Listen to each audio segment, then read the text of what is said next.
नमस्कार मित्रों, आज के इस वीडियो में एक बार फिर से आप सभी का बहुत बहुत हार्दिक स्वागत है। हम आशा करते हैं कि आप सभी स्वस्थ होंगे, मस्त होंगे और पूरी तरह से अपनी तैयारी में व्यस्त होंगे। तो मित्रों, आज के इस वीडियो में हम टीजीटी हिंदी के पाठ्यक्रम में सम्मिलित संस्कृत और संस्कृत के अंतर्गत प्रमुख रचनाकार एवं रचनाओं से संबंधित विगत सभी परीक्षाओं में पूछे गए सभी महत्वपूर्ण प्रश्नों को व्याख्यात्मक तरीके से हल करेंगे और उन्हें ट्रिक की सहायता से याद करने का भी प्रयास करेंगे, जिसकी आप लोग लगातार मांग कर रहे थे। तो आप सबकी मांग को देखते हुए अब जो है इधर 4-6 दिन संस्कृत से संबंधित प्रश्नावली जो कि विगत परीक्षा में पूछी गई है उसको हम लोग देखेंगे, जहां से 4 से 6 प्रश्न आपकी परीक्षा में पूछा जाता है। तो जैसा कि स्क्रीन पर आप देख पा रहे हैं, संस्कृत के प्रमुख है रचनाकार एवं रचनाएं। प्रश्न संख्या 1 है कि कालिदास की रचना रघुवंश है। कालिदास जी को आप लोग जान रहे हैं कि बड़े सुप्रसिद्ध रचनाकार हैं और इनकी रचना है रघुवंश। तो कह रहे हैं कि रघुवंश की विधा कौन सी है। विकल्प ए एक खंड काव्य, विकल्प बी एक मुक्तक काव्य, या फिर विकल्प सी एक गीत काव्य है, अथवा विकल्प डी एक महाकाव्य। तो इसका उत्तर आपको देना है और आई थिंक आप लोग इसका उत्तर देख चुके होंगे स्क्रीन पर, और आप सबका उत्तर आ गया कि सर विकल्प डी एक महाकाव्य है। तो जब भी इसको याद करें रघुवंश महाकाव्य, रघुवंश का नाम लेते ही आपके दिमाग में आना चाहिए कि रघुवंश महाकाव्य, रघुवंश महाकाव्य, कुमार संभव महाकाव्य, ये ध्यान में रखिएगा। तो रघुवंश और कुमार संभव दो इनके महाकाव्य हैं, रघुवंश और कुमार संभव। बात करें रघुवंश की तो रघुवंश एक नवावंश, एक नव, इन्हीं की 19 सर्ग हैं। और कुमार हमने बताया था, कुमार केवल जो 17 वर्ष का होता है कुमार होता है, तो कुमार संभव में 17 सर्ग हैं, ये ध्यान में रखिएगा। दो प्रसिद्ध महाकाव्य, कुमार संभव 17 सर्ग, रघुवंश 19 सर्ग। इसके अलावा 3 बड़े प्रसिद्ध नाटक कालिदास जी ने लिखे हैं और उन नाटकों की भी चर्चा मैंने विस्तृत रूप से जब संस्कृत क्लास ली है आप जाके देख सकते हो कि वहाँ पे ट्रिक से है, विस्तृत रूप से है। 3 नाटक कौन है? माल बिका। तो ध्यान में रखिएगा, माल से माल बिकाग्निमित्रम, ला से बिल्कुल जैसे माल बिका तो माल बिकाग्निमित्रम हो गया, बिका से हो जाएगा विक्रमो वर्षियम, और अभी माल बिका अभी से हो जाएगा अभिज्ञान शाकुंतलम। 5-5 माल 7, तो 5-5 यानी कि माल बिकाग्निमित्रम नाटक में 5 अंक होता है, विक्रमोर्षि में 5 अंक और अभिज्ञान शाकुंतलम में भी 7 अंक हैं।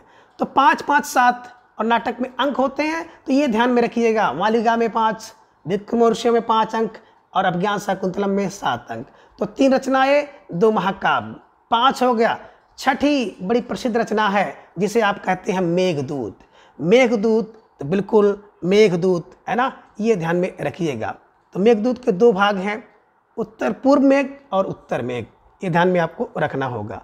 ठीक है, ये इनका गीत काव्य है। अगला ही रचना है ऋतुसंहार में कुल 6 सर्ग हैं और अच्छे सर्ग हैं। तो ये 7 रचनाएं कालिदास की आप दिमाग में बैठा लीजिएगा, है ना, और अपनी तैयारी को परख लीजिएगा। इनके नाटक 3, बिल्कुल 2 महाकाव्य, 2 गीत काव्य ध्यान में रखिएगा। तो निश्चित रूप से गीत काव्य में ऋतुसंहार और मेघदूत है। मेघदूत में 2 भाग हैं, पूर्व मेघ उत्तर मेघ।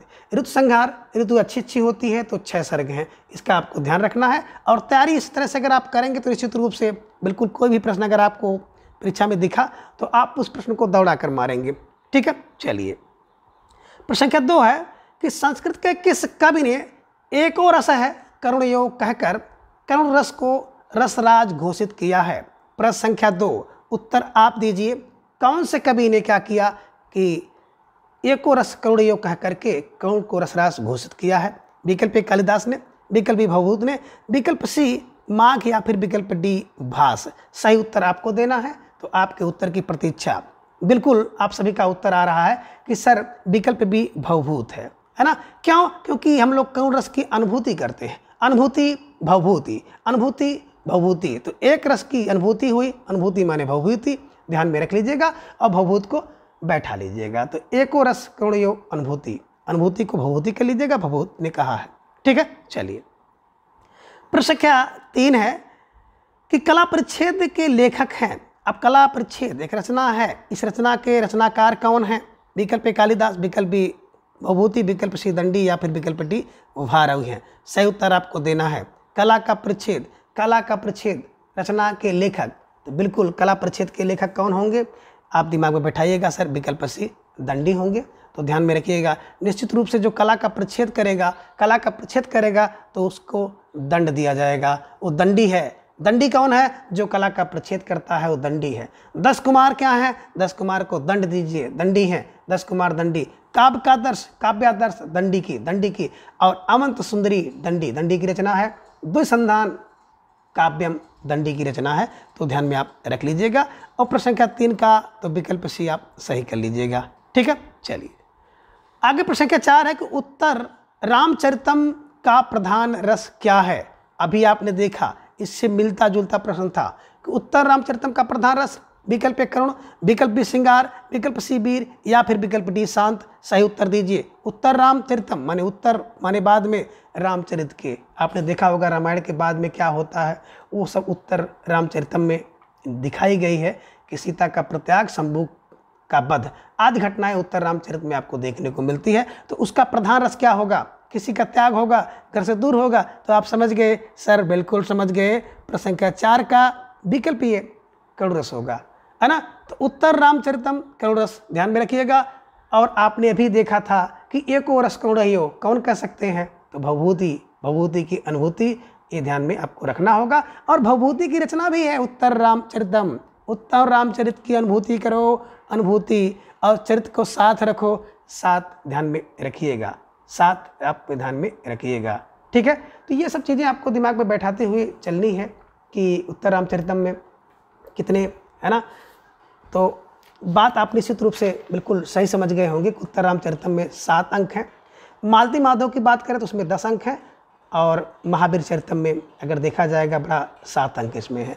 तो जो चरित्र वाले चीज़ें हैं, भवभूति, भवभूति ध्यान में रखिएगा, भवभूति का चरित्र उत्तम है, उत्तम करुण रस है, ध्यान में रखिएगा। 7 अंक हैं, ये ध्यान में आपको रखते हुए चलना है। आगे प्रश्न संख्या 5 है कि अनुसूची 1 को अनुसूची 2 के साथ सुमेलित कीजिए और सूचियों के नीचे दिए गए कोड का सही प्रयोग कीजिए। तो बिल्कुल आप इसको मिलाएंगे। देखिए 10 कुमार को मिलाएंगे तो दंडी का 10 कुमार, नैषध चरिति, नैषध औषधि और हर्ष। नैषध औषध, नैषध औषध होती है, हर्ष है, विद्वानों ने इसको औषध कहा है। और औषध खाओगे तो हर्ष होगा, कष्ट मिटेगा ना। उत्तर रामचरितम, राम का चरित्र भवभूत है, भवभूत है। तो ये ध्यान में रखेंगे। और देखेंगे का 3 कहाँ जहाँ पर मिल जाए उसको मिलाने का प्रयास करिए। तो का 3 बी में मिल रहा है और सी में मिल रहा है। फिर देखिए खा का 1 मिल रहा है तो बिल्कुल मिल गया। और गा का बिल्कुल, खा का आपको 1 मिल गया और गा का आपको 2 भी मिल रहा है। तो निश्चित रूप से प्रश्न संख्या 5 का विकल्प सी इज राइट आंसर। ठीक है, चलिए कैसे याद करेंगे? 10 कुमार को दंड, है ना, नैषध औषध, औषध खाते हर्ष होता है। और उत्तर भवभूत, उत्तर रामचरित, उत्तर में रामचरित का भवभूत हुआ, अनुभूति हुई करुण रस की। ठीक है, तो ये से दिमाग में पढ़ते हुए चलिए, पढ़ते हुए चलेंगे तो दिमाग में बैठा रहेगा। भारत द्वारा रचित किरातार्जुनियम का प्रधान रस है किरातार्जुनियम। भारवी की रचना किरातार्जुनियम का प्रधान रस है विकल्प ए वीर रस, विकल्प बी श्रृंगार रस, विकल्प सी करुण और विकल्प डी शांत। तो देखिए किरात बात करें, किरात तो किरात जो होता है ना वो भारव होता है, भारवी होता है, भार वाला होता है। और भार वाला व्यक्ति होगा तो सर वीर होगा, वीर रस है, इसमें ध्यान रखिएगा कि इसमें वीर रस है। ठीक है, ये भी आपको दिमाग में बैठाते हुए चलना है। और इसमें कुल 18 सर्ग हैं, ये भी आपको ध्यान में रखना होगा। और जब बात हम लोग करते हैं कि बृहत्तरई, तो बृहत्तरई में शामिल होती है रचना। ठीक है, चलिए तो निश्चित रूप से आपका प्रश्न बन गया कि सर भारत द्वारा रचित जो किरातार्जुनियम है, किरातार्जुनियम का प्रधान रस वीर रस है। ठीक है, चलिए आगे प्रश्न संख्या 7 है श्री हर्ष द्वारा रचित नैषध चरितम में किस रीत की प्रधानता है, यानी कि कौन सी रीति इसमें है? हर्ष नैषधीय चरितम, हर्ष नैषधीय चरितम और औषधि नैषधि। ठीक है ना, किस रीत की प्रधानता है? संख्या 7 ध्यान में दीजिए। पांचाली रीत, वैदर्भी रीत, गौड़ी रीत या फिर प्रसाद रीत, आपको सही उत्तर देना है। और प्रश्न संख्या 7 का, ठीक है ना। तो बिल्कुल आप सबका उत्तर आ रहा सर वैदर्भी रीत, इसे ध्यान में रखिएगा। और श्री हर्ष की रचना नैषधि, को औसत, औसत को वैधर्भी भी ध्यान में रख लीजिएगा। और विद्वानों ने इसको औषधि कहा है। कितने, इसमें कुल 22 सर्ग हैं, इसका भी आपको ध्यान में रखना होगा। ठीक है, चलिए आगे प्रश्न संख्या 8 है कि करुण के रस राजत्व की प्रतिष्ठापना किस ग्रंथ द्वारा की गई है? यानी कि करुण रस के राजत्व की प्रतिष्ठापना किस ग्रंथ द्वारा की गई है? विकल्प ए रघुवंश, विकल्प बी उत्तर रामचरितम, विकल्प सी प्रतिमा नाटकम या फिर विकल्प डी कृतार्जुनीयम। तो आपको सही उत्तर देना है। अभी आपने पढ़ा था, क्या पढ़ा था कि सर एको रस करुणयो, किसने कहा था? अनुभूति हुई थी, भवभूति हुई थी, किसके? उत्तर रामचरित की। तो उत्तम रामचरितम द्वारा जो है अनुभूति हुई है, ध्यान में रखिएगा। 7 अंक है, ये ध्यान में रखिएगा। भवभूत जी की रचना है और इसी के द्वारा करुण के रस राजत्व की प्रतिष्ठापना की गई है। तो प्रश्न संख्या 8 का विकल्प बी उत्तर रामचरितम इज राइट आंसर। प्रश्न संख्या 9 है कि बृहत्त्रयी में कौन सा महाकाव्य नहीं आता है? तो बृहत्त्रयी की ट्रिक मैंने जब क्लास संस्कृत की लिया था तो मैंने आपको बताया था कि बृहत्त्रयी की कौन सी रचना महाकाव्य में नहीं है। विकल्प ए किरातार्जुनीयम, विकल्प बी शिशुपाल वध, विकल्प सी नैषधि चरितम और विकल्प डी है रघुवंशम। तो आपको सही उत्तर देना है। और आप अगर ट्रिक जानते होंगे तो बिल्कुल मैंने बताया था कि बृहत्त्रयी में कौन है? बोले किसुन है। कौन है? किसुन है। की से कृतार्जुनीयम, सु से शिशुपाल वधम, ना से नैषधि चरितम। और सारे को आप दिमाग में रखेंगे। किसुन 18 सर्ग, शिशु 20, नैषधि चरितम 22 सर्ग हैं। तो ये सारी चीज़ें अगर ध्यान में आप रखेंगे तो निश्चित रूप से दिमाग में बैठ जाएगा। अब किसुन में कौन शामिल नहीं है? तो सर किसुन में विकल्प डी रघुवंश शामिल नहीं है, रघुवंशम। तो ध्यान में रखिएगा, रघुवंशम महाकाव्य जो है बृहत्त्रयी के अंतर्गत नहीं आता है। आसान से इसका उत्तर आपने हल कर लिया। ठीक है, चलिए प्रश्न संख्या 10 है कि सूची 1 का मिलान सूची 2 से कीजिए और दिए गए कोट में सही उत्तर को आपको देना है। तो बिल्कुल आपने देखा कालिदास, तो कालिदास की रचना है अभिज्ञान शाकुंतलम। माघ में शिशु का वध होता है, तो शिशुपाल ध्यान में रखिएगा। भवभूति ने उत्तर रामचरित की अनुभूति भवभूति उत्तर रामचरितम की 7 अंक। दंडी ने 10 राजकुमारों को दंड मारा। ये ध्यान में आप रखिएगा। और इन सभी विकल्पों को अगर देखेंगे तो 1 का 2 और 2 का 3, 1 का 2 और 2 का 3 अगर कहीं पर आपको मिल जाए, 1 का 2, 2 का 3, तो विकल्प बी में आपको मिल रहा है। ठीक है ना, ये सही कर लीजिएगा। 2 अगर आप मिला लेते हैं तो 2 ऐसे भी मिल जाएंगे। ठीक है, चलिए प्रश्न संख्या 11 है कि महाकवि कालिदास किस अलंकार के लिए प्रसिद्ध हैं? विकल्प ए कह रहे हैं उपमा, विकल्प बी श्लेष, विकल्प सी उत्प्रेक्षा या फिर विकल्प डी रूपक। महाकवि कालिदास किसके लिए प्रसिद्ध हैं? तो आप लोग पढ़े होंगे कि उपमा कालिदासस्य उभारवे अर्थ गौरव दंडी पदलालित्यम और माघे संतत्रियो गुणा। ठीक है ना, तो ये ध्यान में रखिएगा। उपमा किसकी? बोले कालिदास की। कालिदास की उपमा क्या ध्यान में रखिएगा? कालिदास की उपमा है ना। कालिदास से क्या बोले? सर उपमा है। तो कालिदास की उपमा ध्यान में रखिएगा। और प्रश्न संख्या 11 का विकल्प को आप सही करिएगा। प्रश्न संख्या 12 है कि रघुवंश किसकी रचना है? अभी आपने देखा था कि रघुवंशम किसकी रचना है।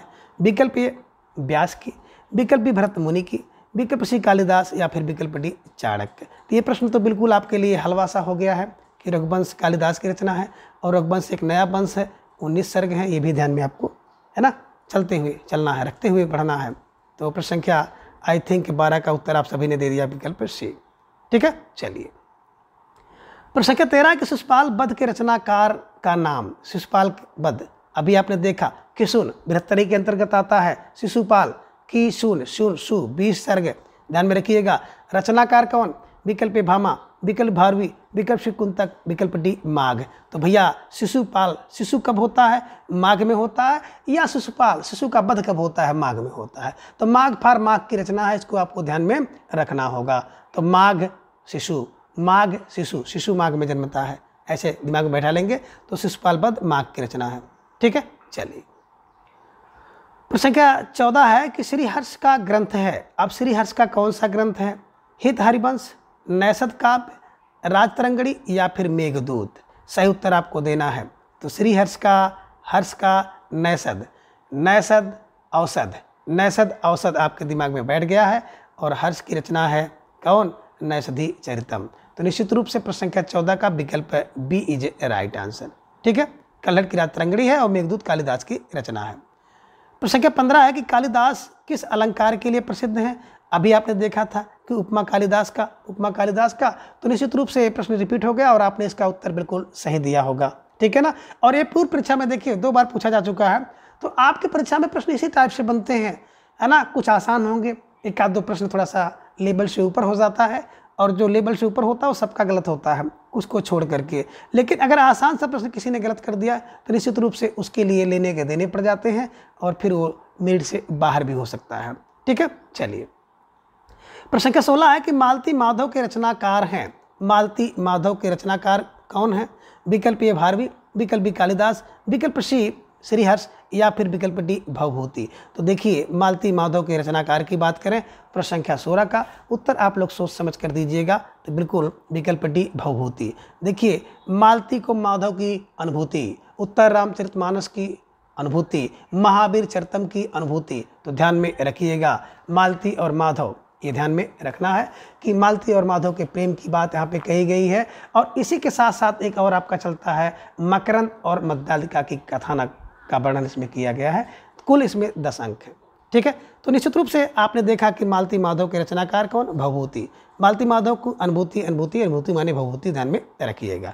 ठीक है, चलिए प्रश्न संख्या 17 है कि संस्कृत काव्य में पद लालित्य के लिए किसकी प्रसिद्धि सर्वाधिक है? यानी किसका पद लालित्य है? तो विकल्प ए कह रहे हैं कि कालिदास का, विकल्प बी माघ का, विकल्प सी भारव का या फिर विकल्प डी दंडी का। तो आपको सही जवाब देना है। 1 सेकंड का समय आपके पास है। अभी इसके पूर्व मैंने एक श्लोक के द्वारा इसकी चर्चा की थी। तो निश्चित रूप से पद लालित दंडी का, है ना। दंडी का पद दंडी कहते हो ना, कहते हो पगडंडी, तो पद दंडी कर लीजिएगा। पद माने पद लालित, दंडी का। कालिदास का उपमा कालिदास से, है ना। भारवी का अर्थ गौरव, भारवी रवि, है ना। भारव वाला व्यक्ति का अर्थ, भारव अर्थ, है ना। और माघे संत त्रियोगुणा, माघ में 3 गुण थे। तो निश्चित रूप से आपने प्रश्न संख्या 17 का विकल्प डी दंडी को सही किया होगा। ठीक है, चलिए प्रश्न संख्या 18 के भवभूत का मूल नाम क्या था? अब देखिए जिसका नाम भवभूत हो तो भूत है, और भूत का नाम क्या हो सकता है? विकल्प ये कह रहे हैं कि श्रीपति था, विकल्प बी कह रहे हैं दामोदर था, विकल्प सी श्रीकंठ या फिर विकल्प डी नीलकंठ, है ना। तो प्रश्न संख्या 18 का उत्तर आप दीजिए, क्या नाम था? तो बिल्कुल आपके दिमाग में आना चाहिए कि भवभूति का जो मूल नाम था श्रीकंठ था। श्रीकंठ ध्यान में रखिएगा।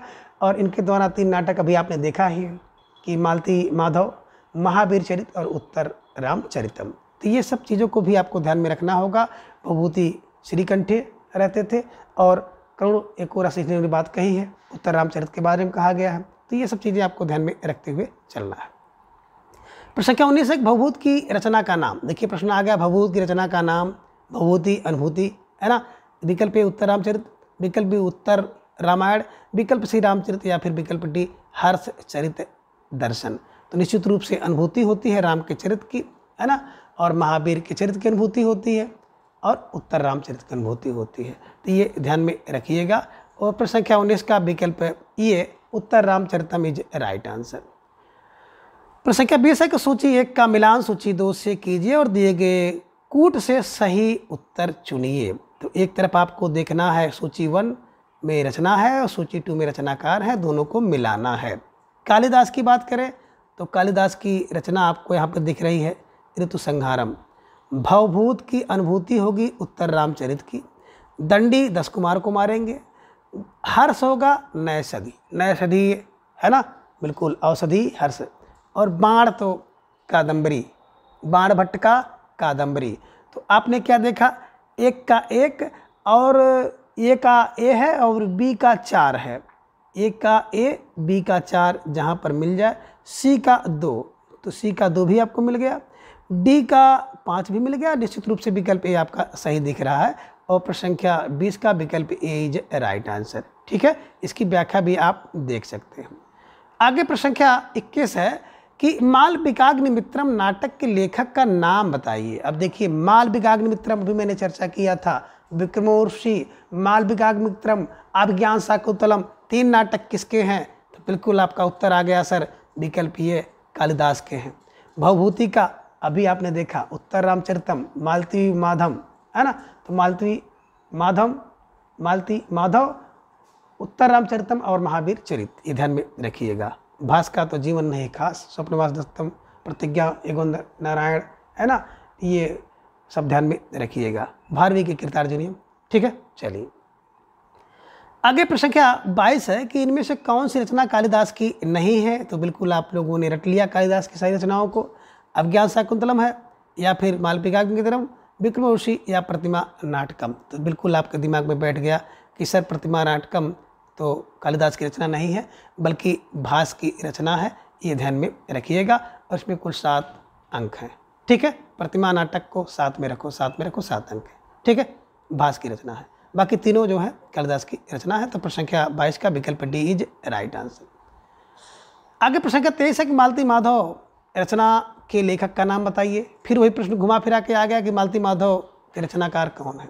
विकल्प ए भवभूति, विकल्प बी कालिदास, विकल्प सी भास, या फिर विकल्प डी श्रीहर्ष। और मालती माधव के अनुभूति भवभूति ध्यान में रखिएगा। और प्रश्न संख्या 23 का विकल्प ए को आप सही करिएगा। प्रश्न संख्या 24 है कि इनमें कौन सी रचना भारव की है? अब भारवी की रचना के बारे में फिर पूछा गया, इन्हीं की भारवी और भवभूत को देखो तो ढेर सारी प्रश्न जो है इन्हीं से बने हैं, है ना। अभिज्ञान शाकुंतलम कालिदास का, रघुवंश कालिदास का, 10 कुमार चरितम दंडी का। तो बच्चे कौन? विकल्प डी कृतार्जुनीयम, किरात भारवी, कितार भारवी, है ना, ये ध्यान में रखिएगा। तो निश्चित रूप से आपने विकल्प डी का चयन किया। प्रश्न संख्या 24 है कि शिशुपाल बधम के लेखक का नाम बताइए। विकल्प ए कह रहे माघ, विकल्प बी कालिदास, विकल्प सी हर्ष, और विकल्प डी है भास। सही उत्तर आपका आना चाहिए। शिशुपाल का वध कब होता है? माघ में। माघ पर माघ जी इसके लेखक हैं, इसका ध्यान आप लोग रखिएगा। और प्रश्न संख्या 26 है कि इनमें से कौन सी रचना दंडी की है? अब कौन सी रचना दंडी की है? एक रचना दंडी की है, शेष अभिन्न है। विकल्प ए 10 कुमार चरितम, विकल्प बी शिवराज विजय, विकल्प सी मेघदूत, और विकल्प डी है हर्ष चरित। सही उत्तर आपका आना चाहिए। आप 1 सेकंड का समय आपके पास है, तो निश्चित रूप से आप सबका सही उत्तर आ गया कि 10 कुमार चरितम, मेघदूत कालिदास का है। तो ये ध्यान में आपको रखना है। और प्रश्न संख्या 26 का इस तरह से प्रश्न बना लेना है। ठीक है ना। तो बिल्कुल अगर बात करें हर्षचरित की, तो हर्षचरित आप देख ही रहे हैं किसका है? बाणभट्ट का है। और शिवराज विजय रचना है अंबिका दत्त व्यास की। ठीक है, तो ये इसको भी ध्यान में रखते हुए आपको चलना है। प्रश्न संख्या 27 है कि नैषधि चरित रचना को लेखक का नाम बताइए। नैषधि रचना का लेखक का नाम बताना है। विकल्प ए हर्ष श्रीहर्ष, विकल्प बी दंडी, विकल्प सी माघ, विकल्प डी भवभूति। तो अभी आपने चर्चा किया था कि नैषधि औषधि हर्ष श्रीहर्ष जी की रचना है। विद्वानों ने इसको औषधि कहा है, ये ध्यान में आपको रखना है। ठीक है, चलिए प्रश्न संख्या 28 है कि बेड़ी संहार नाटक का अंगी रस क्या है? विकल्प ए कह रहे वीर, विकल्प बी श्रृंगार, विकल्प सी रौद्र, या फिर विकल्प डी शांत। सही उत्तर आपको देना है। प्रश्न संख्या 28 का उत्तर की प्रतीक्षा। बिल्कुल, तो सबसे पहले देखिए बेड़ी संहार जो नाटक है इसकी रचना किसने की है? अब बेड़ी का संहार कब होगा? बोले सर भट्ट से। कौन करेंगे? बोले नारायण, है ना। बेड़ी का संहार किए भट्ट से कौन? बोले नारायण फड़ भट्ट नारायण की रचना है, ध्यान में रखिएगा। और भट्ट से अगर बेड़ी का संहार कोई कर देगा तो हल्का फुल्का व्यक्ति नहीं होगा, बल्कि वीर होगा। तो वीर है तो वीर रस, इसे ध्यान में आपको रखना होगा। तो प्रश्न संख्या 28 का विकल्प ए वीर रस इज राइट आंसर। ठीक है, चलिए आगे प्रश्न संख्या 29 है कि बीथी क्या है? विकल्प ए कह रहे वृत्ति है, विकल्प बी संधि है, विकल्प सी अभिनय है, या फिर विकल्प डी रूपक है। बीथी के विषय में पूछ रहे हैं कि बीथी क्या है? वृत्ति, संधि, अभिनय, रूपक। उत्तर दीजिए।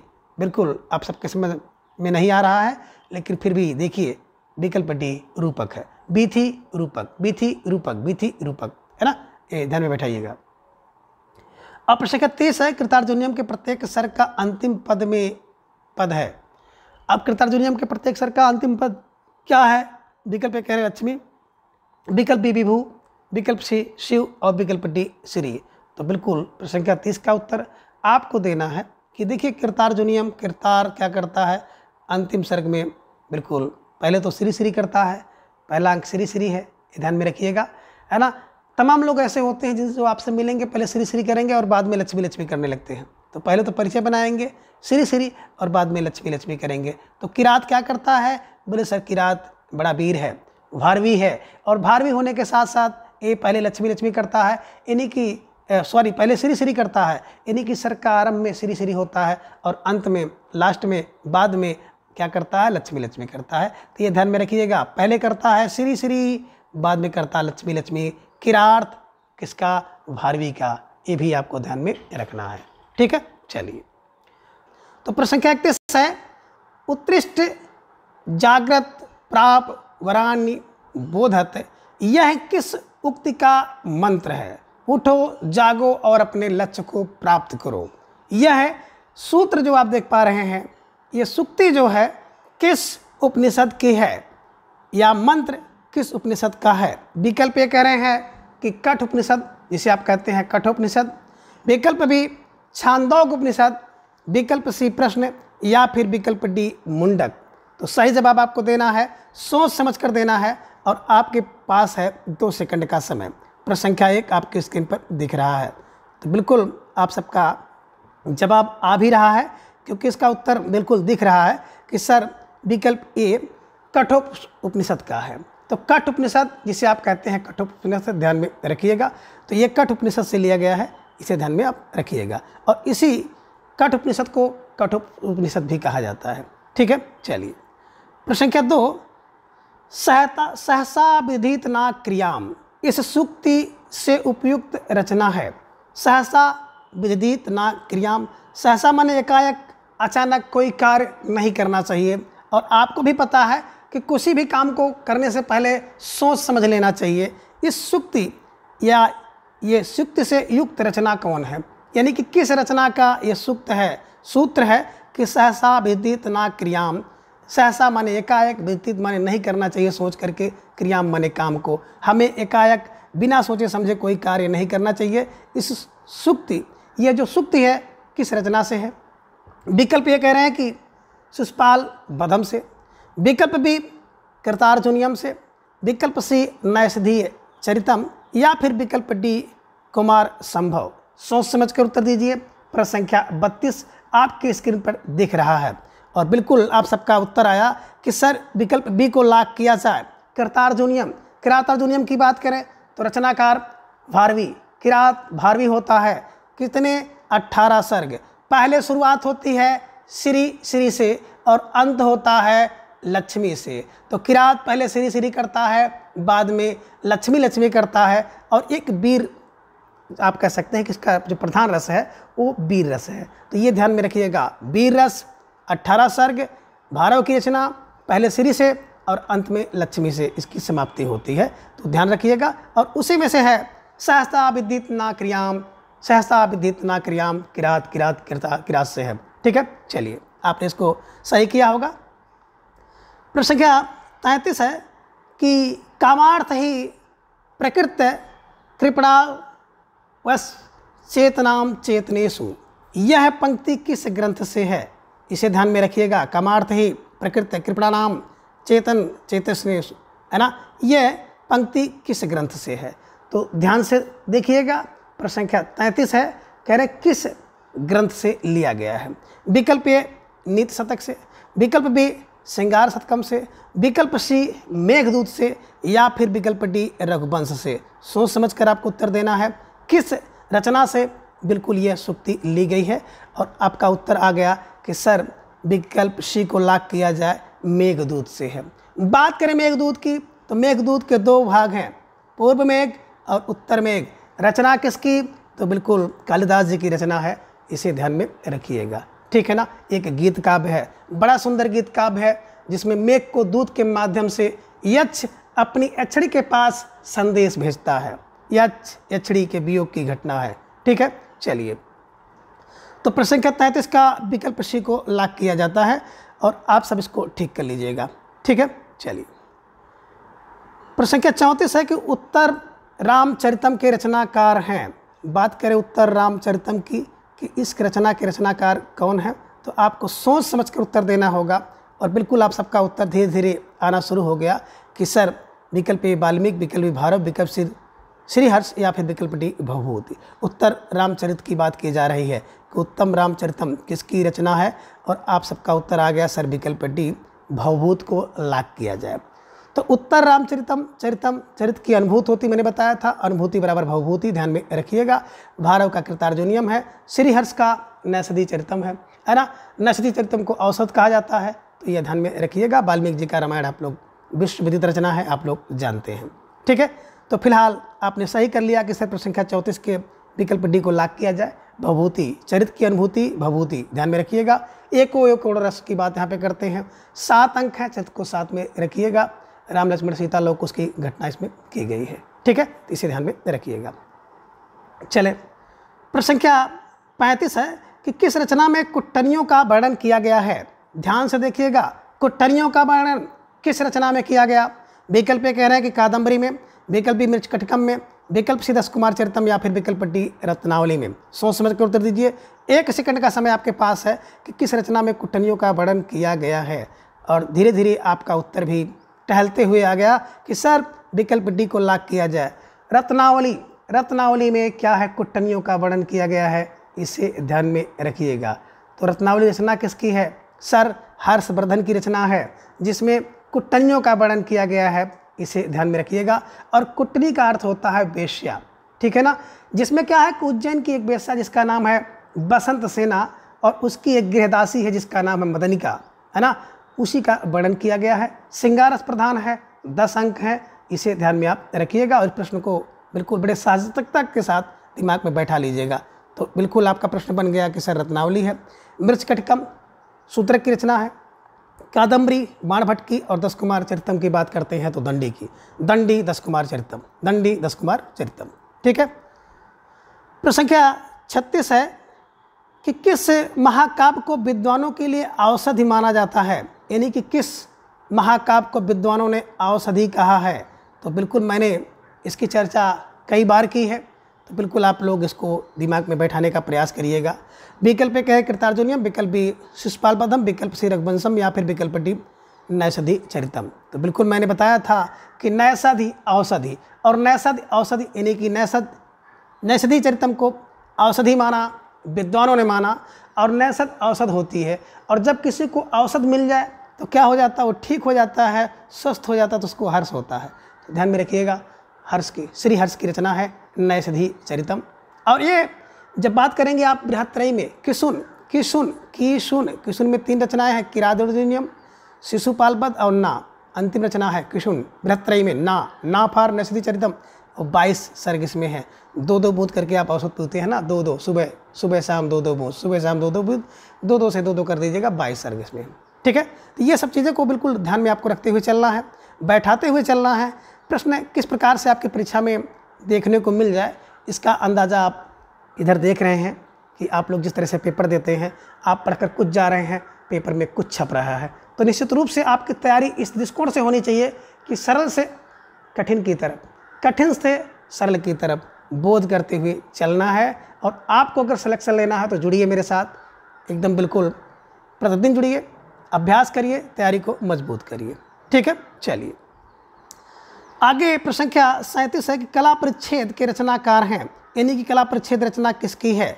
विकल्प ये कह रहे हैं कि दंडी की, विकल्प बी भावभूत की, विकल्प सी श्रीहर्ष की, या फिर विकल्प डी बाणभट्ट की।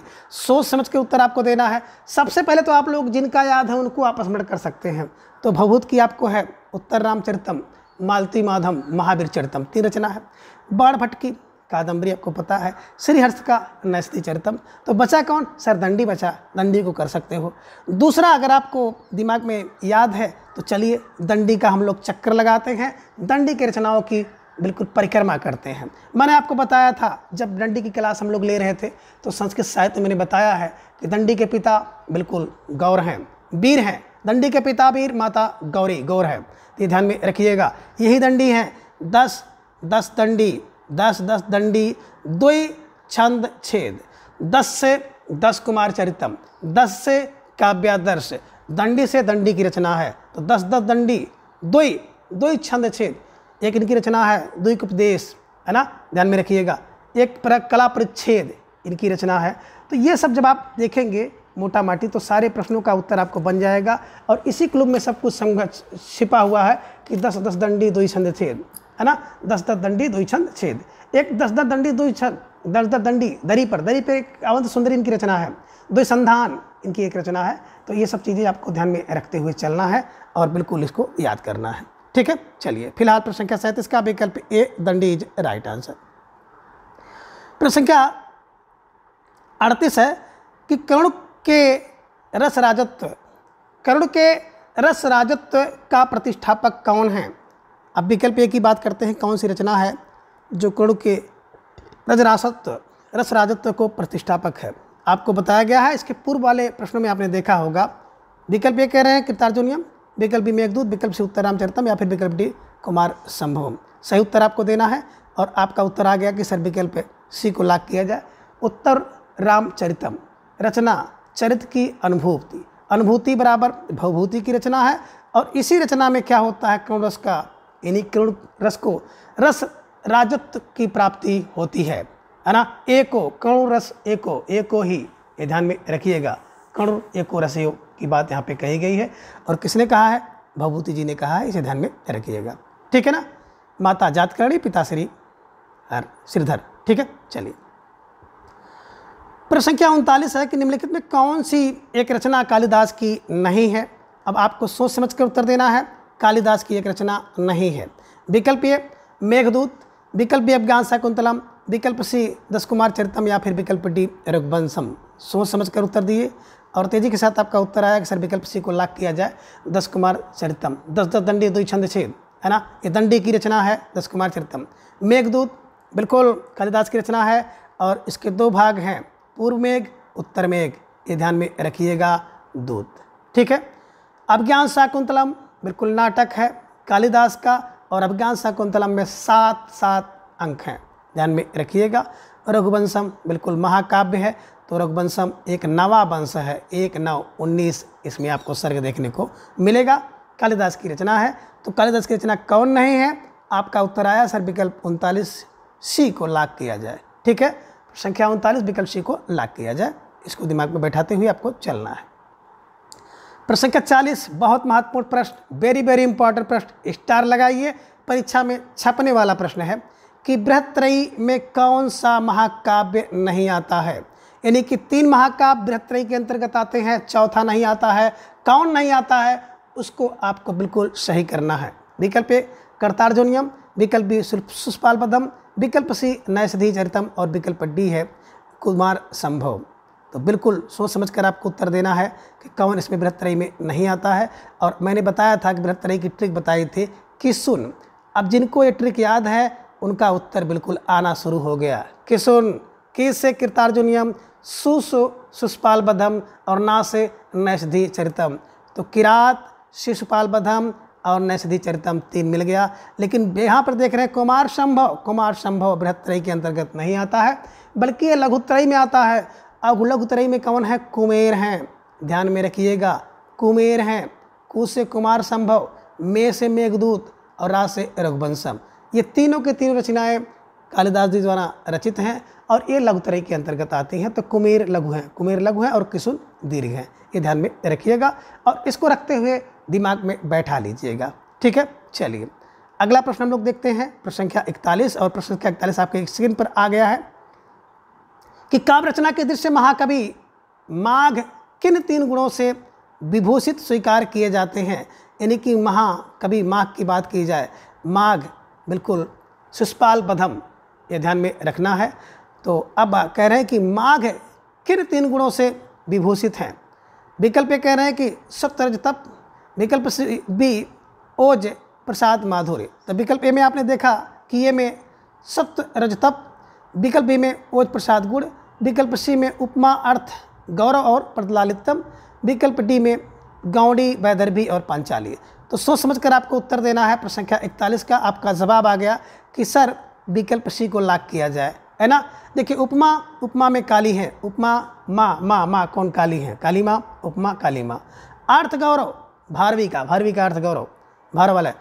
दंडी का पद लालित्यम और माघे संत त्रियो गुणा, और ये तीनों गुण किस में है? माघ में है, महाकवि माघ।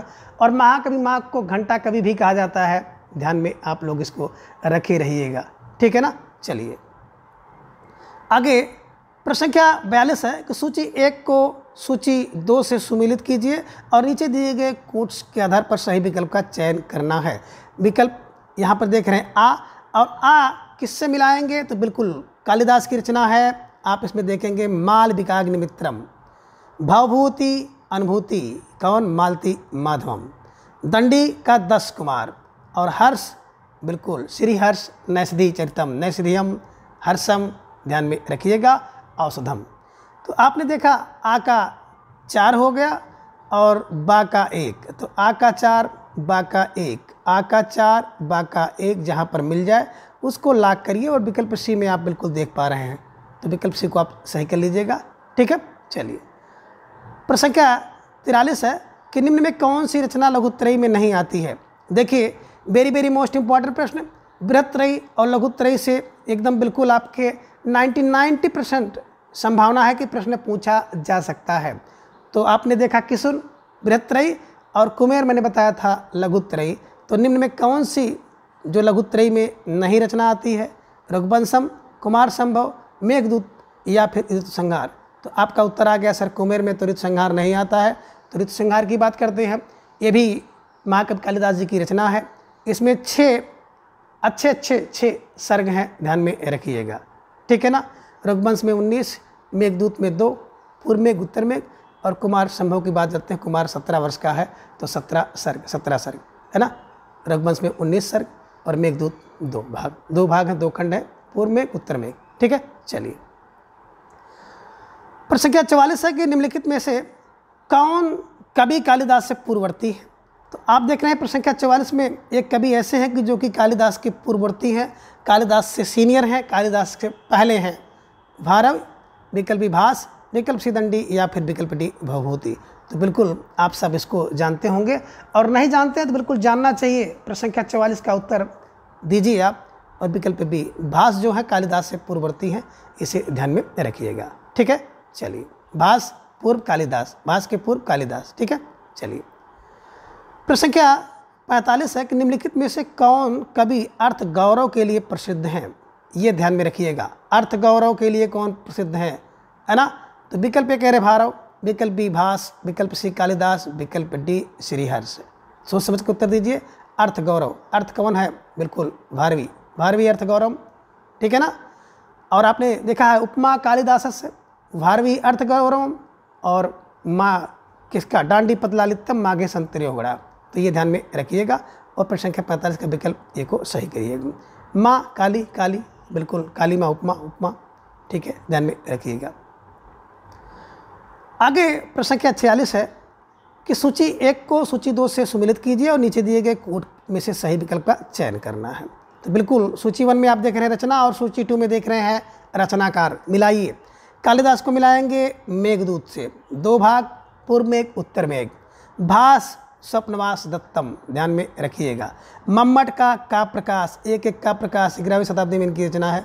और विश्वनाथ, पूरा विश्व क्या है? साहित्य को दर्पण में देखता है, साहित्य को दर्पण में देखता है। अब कैसे इसको मिलाएंगे? तो आपने देखा का 2 और खा का 1, का 2 खा का 1 जहाँ मिल जाए उससे मिला दिए, का 2 खा का 1, तो विकल्प ए में ही मिल गया और विकल्प ए को लॉक किया जाए, ठीक है। चलिए आगे प्रश्न का 47 है, निम्नलिखित में से कौन सी कृति कालिदास की नहीं है? तो विकल्प ये कह रहे हैं कुमार संभव नहीं है, या फिर विकल्प बी अभिज्ञान शाकुंतलम नहीं है, विकल्प सी उत्तर रामचरितम, या फिर विकल्प डी रघुवंशम। कौन सी कृति कालिदास की नहीं है? आसान सा प्रश्न आपकी स्क्रीन पर प्रश्न संख्या 47 दिख रहा है, 1 सेकंड में आप इसका उत्तर दीजिए।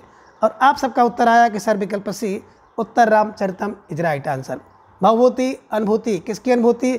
तो उत्तर रामचरित की अनुभूति हो रही है। और मित्रों, ये जो विगत परीक्षा में पूछे गए प्रश्न हैं, इसके माध्यम से आप जानेंगे किस तरह से प्रश्न आपकी परीक्षा में पूछे जाते हैं, और जिस तरह से आपकी परीक्षा में प्रश्न पूछा जाता है उसके लेवल को, उसके स्तर को और उसकी शैली को देखते हुए आपको अपनी तैयारी करनी है। ना तो बहुत हाई और ना तो बहुत लो जाने की ज़रूरत है, बहुत ज़्यादा इधर उधर भटकने की भी ज़रूरत नहीं है। जो किताब आपके पास है उसी किताब को बार बार पढ़िए। और कहा भी जाता है ना कि किसी भी चीज़ को अगर आप 14 दिन तक 14 बार लगातार कर लेते हैं तो निश्चित रूप से आपकी आदत में आ जाता है। तो आप सबसे आग्रह और निवेदन, प्रार्थना भी मान लीजिए है कि जो कुछ भी आपको उपलब्ध कराया जाता है उसको कम से कम 14 बार देखें। अगर आप 14 बार देख लेते हैं, पढ़ लेते हैं तो निश्चित रूप से आपको कंठस्थ हो जाएगा और आपको चैन से कोई रोक नहीं सकता है। ठीक है, चलिए अगले प्रश्न की तरफ हम लोग अपना रुख अख्तियार करते हैं। और अगला प्रश्न जो आप देख रहे हैं स्क्रीन पर, प्रश्न संख्या 48, वेरी वेरी मोस्ट इम्पॉर्टेंट प्रश्न है कि उज्जल नीलमणि रचना है, किसकी रचना है? विकल्प ये कह रहे हैं कि जीव स्वामी की, विकल्प बी रूप स्वामी की, विकल्प सी भवभूति की, या फिर विकल्प डी इनमें से किसी की नहीं। तो सोच समझ कर उत्तर देना है ना। उज्जल नीलमणि रचना, देखिए भैया बिल्कुल उत्तर आ गया कि उज्जल और नीलमणि, उज्जल और नीलमणि जैसा क्या होता है? बोले रूप है। किसका? बोले गोस्वामी का, गोसाई का, ईश्वर का। तो रूप कैसा होता है? उज्जल और नीलमणि होता है। तो उज्जल नीलमणि प्रश्न संख्या 48 का रचना किसकी है? तो रूप Narayan Goswami is right answer. ठीक है, चलिए उज्जल नीलमणि रूप होता है किसका? गोस्वामी का, गोस्वामी का। ठीक है, प्रश्न संख्या 49, निम्नलिखित कृतियों में से कौन सी भारव द्वारा रचित है? एक कृति महाकवि भारव की है, उसको आपको पहचानना है, विकल्प के रूप में सही करना है। प्रश्न संख्या 49 आपकी स्क्रीन पर है। विकल्प ए शिशुपाल बधम, विकल्प बी कुमार संभव, विकल्प सी करतार्जुनीयम और विकल्प डी है नैषधि चरितम। कौन सी रचना भारवी की है? बिल्कुल भारवी का किरात जीव, किरातार्जुनीयम सर्ग कितने के सुन में आता है? बिल्कुल 18 सर्ग। और वीर रस पहले श्री श्री करता है, बाद में लक्ष्मी लक्ष्मी करता है। और कृतार्जुनीयम की बात की जाए भारवी की, तो भारवी के विषय में कहा जाता है कि इनकी जो वाणी है नारिकेल फल सम्मित है ना। नारिकेल, नारियल का पेड़, नारियल देखे हैं ना कि ऊपर से बड़ा कठोर होता है, नीचे बड़ा सॉफ्ट होता है। तो इस तरह से इनकी भाषा के विषय में उक्ति है कि जो भारवी की भाषा है ऊपर से बिल्कुल कठोर है, अंदर से कोमल है। तो ये भी ध्यान में आपको रखना है। चलिए आगे हम लोग चलते हैं। प्रश्न संख्या 49 को आप सी लाख कर लीजिएगा और प्रश्न संख्या 50 पे हम लोग चलते हैं। प्रश्न संख्या 50 बहुत ही खास प्रश्न है कि मुद्रा रासस नाटक के रचयिता कौन है? मुद्रा रासस नाटक के रचयिता कौन है? विकल्प ये कह रहे हैं कुमारदास, विकल्प बी शूद्रक, विकल्प सी अमर सिंह, या फिर विकल्प डी विशाख दत्त। सोच समझकर उत्तर आपको देना है। प्रश्न संख्या 50 का बहुत वेरी वेरी इंपॉर्टेंट प्रश्न है। तो मुद्रा रासस का उत्तर दो तरफ भागा, कुछ लोग शूद्रक कह रहे हैं, कुछ लोग विशाख दत्त कह रहे हैं। बिल्कुल ये रचना अपने आप में बहुत कन्फ्यूजिंग है, आपको कन्फ्यूज करती है। आज के बाद कन्फ्यूजिंग खत्म हो जाएगा। मुद्रा रासस की बात करते हैं तो राक्षस जो होता है विशाख दत्त होता है, दत्त वाला दांत वाला होता है। और देखे होंगे राक्षस हंसता भी वैसे हा तो दांत निकलता है ना। तो विषधर और दांत वाला, विशाख दांत वाला कौन होता है? तो राक्षस होता है। तो राक्षस को मुद्रा राक्षस। और देखिए शूद्रक की बात करते हैं, शूद्रक को तो आप शूद्र कर लीजिएगा। इनकी रचना है मृच्छकटिकम। और मृच्छकटिकम की बात करते हैं ना तो मृत धन शटिका, तो मृत को ताको मिल गया है ना तो हो जाता है मृच्छकटिकम। तो मिट्टी की शटिका खिलौने से खेलता है, किसका? बोले शूद्र कलर का। तो ये ट्रिक है मित्रों, किसी की भावना को ठेस पहुंचाने का उद्देश्य नहीं है, ना तो किसी भी राजनीतिक गतिविधि से कुछ लेना देना है। बस किस तरह से आपके दिमाग में बैठ जाए, हमेशा के लिए बैठ जाए, एकमात्र ही उद्देश्य मेरा चल रहा है। और आप सबको बखूबी पसंद आ रहा है, इसलिए ये सब कुछ संभव हो पा रहा है। तो शूद्र का लड़का क्या करेगा? मिट्टी की गाड़ी से मृत शटिकम खेल रहा है। और विशाख जो होता है ना, उसका दांत जो है मुद्रा राक्षस, राक्षस का दांत विशाख होता है। अब आज के बाद फिर आप भूलेंगे नहीं। ठीक है, चलिए प्रश्न संख्या 50 के विकल्प डी को लॉक किया जाए। प्रश्न संख्या 51 कि निम्न में कौन सा ग्रंथ कालिदास प्रणीत है? कौन सा ग्रंथ कालिदास का है? विकल्प ए उत्तर रामचरितम, विकल्प बी मृच्छकटिकम, विकल्प सी मालविकाग्निमित्रम, या फिर विकल्प डी मुद्रा रासम। सोच समझ कर उत्तर दीजिए, स्टार लगाइए। अपने आप में बहुत ही महत्वपूर्ण प्रश्न है प्रश्न संख्या 51। और आप सबका उत्तर धीरे धीरे टहलते हुए स्क्रीन पर दिख रहा है कि सर कालिदास की जो रचना है विकल्प सी को लॉक किया जाए। मालविकाग्निमित्रम, विक्रमो उर्वशी है ना, तो ये नाटक हैं कालिदास के, ध्यान में रखिएगा। और अभिज्ञान शाकुंतलम, तो 3 बड़े प्रसिद्ध नाटक हैं। इसमें 5 अंक है, ध्यान में रखिएगा। मालविकाग्निमित्रम और विक्रमोर्वशी की कथा जो है इसमें भी 5 अंक हैं।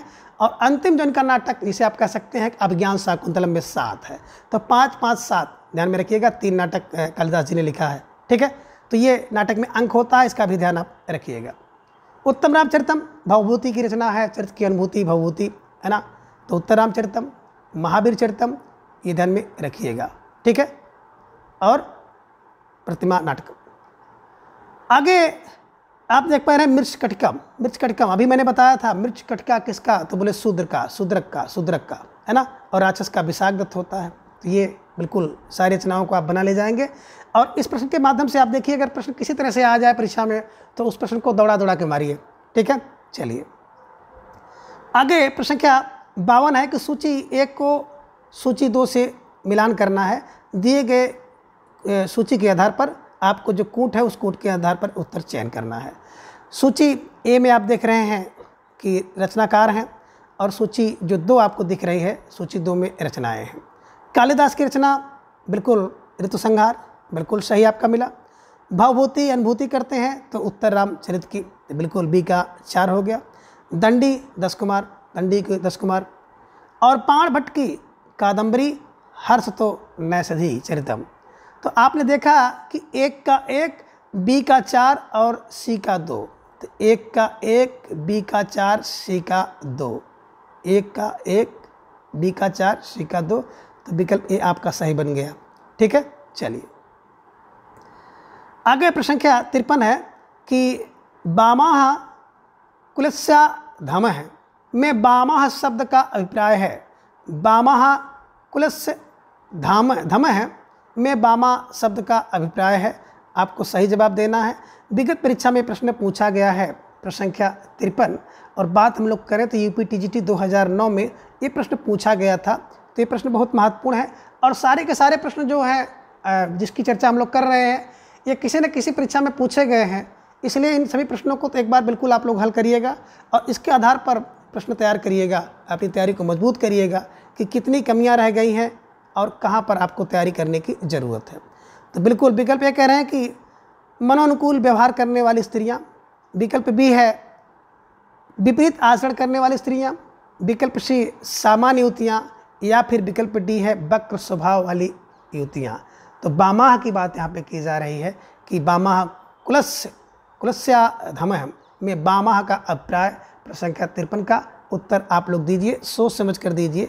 और आया सर कि विकल्प बी विपरीत आचरण करने वाली जो स्त्रियां होती हैं उन्हें बामाह कहा जाता है। ये ध्यान में रखिएगा। और प्रश्न संख्या 53 के विकल्प बी को आप लोग सही करिएगा, ठीक है। प्रश्न संख्या 54 है कि उत्तर रामचरितम के 33 अंक का संबंध किससे है। विकल्प ए वाल्मीकि के आश्रम से। विकल्प बी अयोध्या से। विकल्प सी सरयू का तट से। या फिर विकल्प डी पंचवटी से। सोच समझ कर उत्तर आपको देना है प्रश्न संख्या 54 का कि उत्तर रामचरितम के 33 अंक का संबंध किससे है। ये प्रश्न जो है यूपी टीजीटी 2009 में पूछा गया है। सोच समझ कर उत्तर दीजिएगा। और आपका उत्तर आया कि सर विकल्प डी को लॉक किया जाए। तो विकल्प डी पंचवटी। उत्तर रामचरितम का तीसरा पंचवटी। और पंचवटी में कितने गए 3। तो ध्यान में रखिएगा 3 लोग गए थे तो 3 अंक और तीसरा अंक पंचवटी है, ठीक है। चलिए आगे प्रश्न संख्या 55 है कि संस्कृत के किस कवि के लिए घंटा विशेषण प्रयुक्त हुआ है। अभी इसकी चर्चा मैंने किया था कि किसको घंटा उपनाम से जानते हैं, किस कवि को घंटा महाकवि घंटा भी कहा जाता है। विकल्प ए बाणभट्ट को। विकल्प बी माघ को। विकल्प सी भारव। या फिर विकल्प डी श्रीहर्ष को।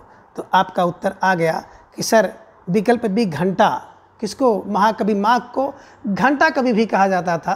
तो विकल्प बी को लाभ किया जाए तो महाकवि शिशुपाल, शिशु माघ में जन्म लेता है या शिशु का वध माघ में होता है। इनकी रचना है बाणभट्ट की कादम्बरी, भारव का कृतार्जुनियम, श्रीहर्ष का नैषधि चरितम। बिल्कुल इनके साथ ही इनकी रचना को भी आप दिमाग में बैठा लीजिए। चलिए और प्रश्न संख्या 55 के विकल्प बी को लॉक करिए। प्रश्न संख्या 56 निम्नलिखित में से कौन भास द्वारा रचित नाटक नहीं है। एक नाटक इनमें ऐसा है जो कि महाकवि भास का नहीं है। तो उसको पहचानना है और पहचान करके उसका जो उत्तर है सही करना है कि कौन सा नाटक भास द्वारा प्रणीत नहीं है। विकल्प ए मृच्छकटिकम, विकल्प बी उरुभंगम, विकल्प सी दूतवाक्यम या फिर विकल्प डी मध्यम व्यायोग। सही उत्तर आपको देना है। और आपके दिमाग में आ गया कि सर मृच्छ खटकम मृत की षटका तो कौन खेलेगा, सर शूद्र का लड़का यानी कि शूद्रक की रचना है ना, बिल्कुल। और प्रश्न संख्या 56 की एक को आपने लाक कर लिया। उरुभंग, दूतवाक्यम और मध्यम योग जो है रचनाएं आप जो देख पा रहे हैं महाकवि भास की हैं। ठीक है, चलिए। प्रश्न संख्या 57 है कि रंगमंच पर पर्दे के पीछे का स्थान क्या कहलाता है।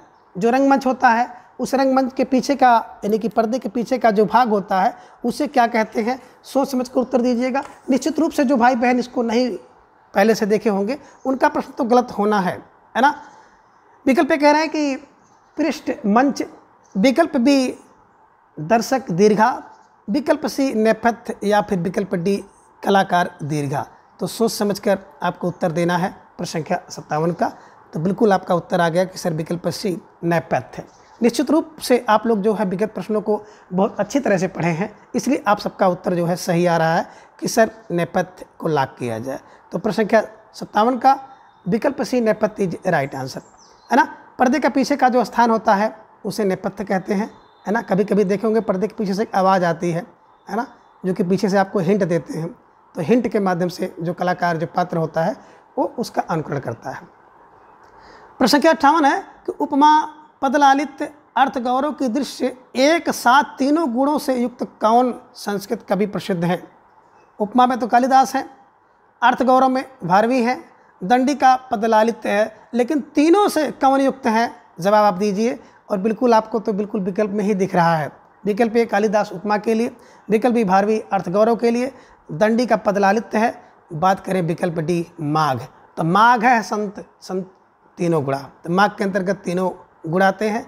माघ की रचना है शिशुपाल बधम और माघ की जो उपाधि मिली है घंटा कवि, अभी आपने देखा है। ठीक है, तो इसे भी आपको ध्यान में रखते हुए चलना है। चलिए, प्रश्न संख्या 59 है कि कालिदास ने सुलभ कोपो महर्षि किसे कहा है। सुलभ कोपो, सुलभ माने आसानी से, कोपो माने गुस्सा वाले यानी कि जल्द ही रुष्ट होने वाले, नाराज होने वाले कवि किसे कहा है। विकल्प ए दुर्वासा को, विकल्प बी परशुराम को, विकल्प सी वशिष्ठ को या फिर विकल्प डी विश्वामित्र को। तो सोच समझकर आपको उत्तर देना है कि कालिदास ने किसको सुलभ कोपह महर्षि कहा है। बिल्कुल आपका उत्तर धीरे धीरे टहलते हुए आ रहा है कि सर विकल्प ये दुर्वासा ऋषि।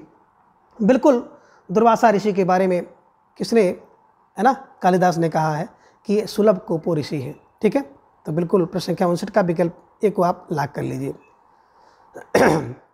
प्रश्न के 60 है कि अभिज्ञान शाकुंतलम नाटक के लेखक का नाम बताइए, यानी कि अभिज्ञान शाकुंतलम रचना किसकी है। विकल्प ए भवभूति की, विकल्प बी भास की, विकल्प सी कालिदास की या फिर विकल्प डी भारव की। आसान सा प्रश्न, प्रश्न संख्या 60 आपकी स्क्रीन पर दिख रहा है और इसका तो उत्तर सबको आना सही है। और बिल्कुल सबका उत्तर आया कि सर विकल्प सी को लाक किया जाए। तो सी को लाक कर लिया, कालिदास का है ना। 7 अंक हैं, इसे ध्यान में रखिएगा। ठीक है, चलिए आगे। प्रश्न संख्या 61 है कि इनमें से कौन सा नाटक भास का नहीं है। एक नाटक भास का नहीं है। विकल्प ए कह रहे हैं कि प्रतिमा नाटक, विकल्प बी उरुभंग, विकल्प सी दूतवाक और विकल्प डी है मालविकाग्नि मित्रम। तो बिल्कुल आप सबकी समझ में आ गया कि सर ये 5 अंक का नाटक है और कालिदास का है, ये भास का नाटक नहीं है। तो प्रश्न संख्या 61 का विकल्प डी आप लोगों ने सही प्रश्न के रूप में चयन किया है और निश्चित रूप से आप सबका जो उत्तर है सही आया। जिनका उत्तर सही आया वो बधाई के पात्र, जिनका नहीं आया वो महा बधाई के पात्र हैं, क्योंकि अब उनसे गलती नहीं होगी। ठीक है, चलिए आगे। प्रश्न संख्या 62 आपकी स्क्रीन पर आ चुका है कि स्वप्नवास दत्तम नाटक के लेखक का नाम बताइए। स्वप्नवास दत्तम नाटक बड़ा प्रसिद्ध नाटक है, किसका है। विकल्प ए कालिदास, विकल्प ए भास, विकल्प से भुवती या फिर विकल्प डी व्यास। तो भुवत को भारवी कर लीजिए, भारवी का तो है नहीं, व्यास का भी नहीं है। भास की बात करें और कालिदास की, तो कालिदास को तो आप लोग रटे हुए हैं, 7 रचनाएं हैं, कालिदास का भी नहीं है। बचा विकल्प बी, तो भास का है। स्वप्नवास भास, स्वप्नवास भास, ये ध्यान में रखिएगा, भास की रचना है। और प्रश्न संख्या 62 के विकल्प बी को आप सही कर लीजिएगा। प्रश्न संख्या 63 है कि भारवी की माता का क्या नाम था। बिल्कुल सोच समझ के उत्तर दीजिएगा कि भारवी की माता का क्या नाम था।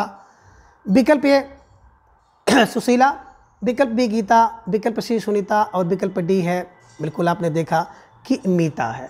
और बिल्कुल जो प्रश्नावली आपने 2 देखा था रविवार के दिन, उसमें भी ये प्रश्न मेरे द्वारा पूछा गया था कि भारवी की माता का क्या नाम है।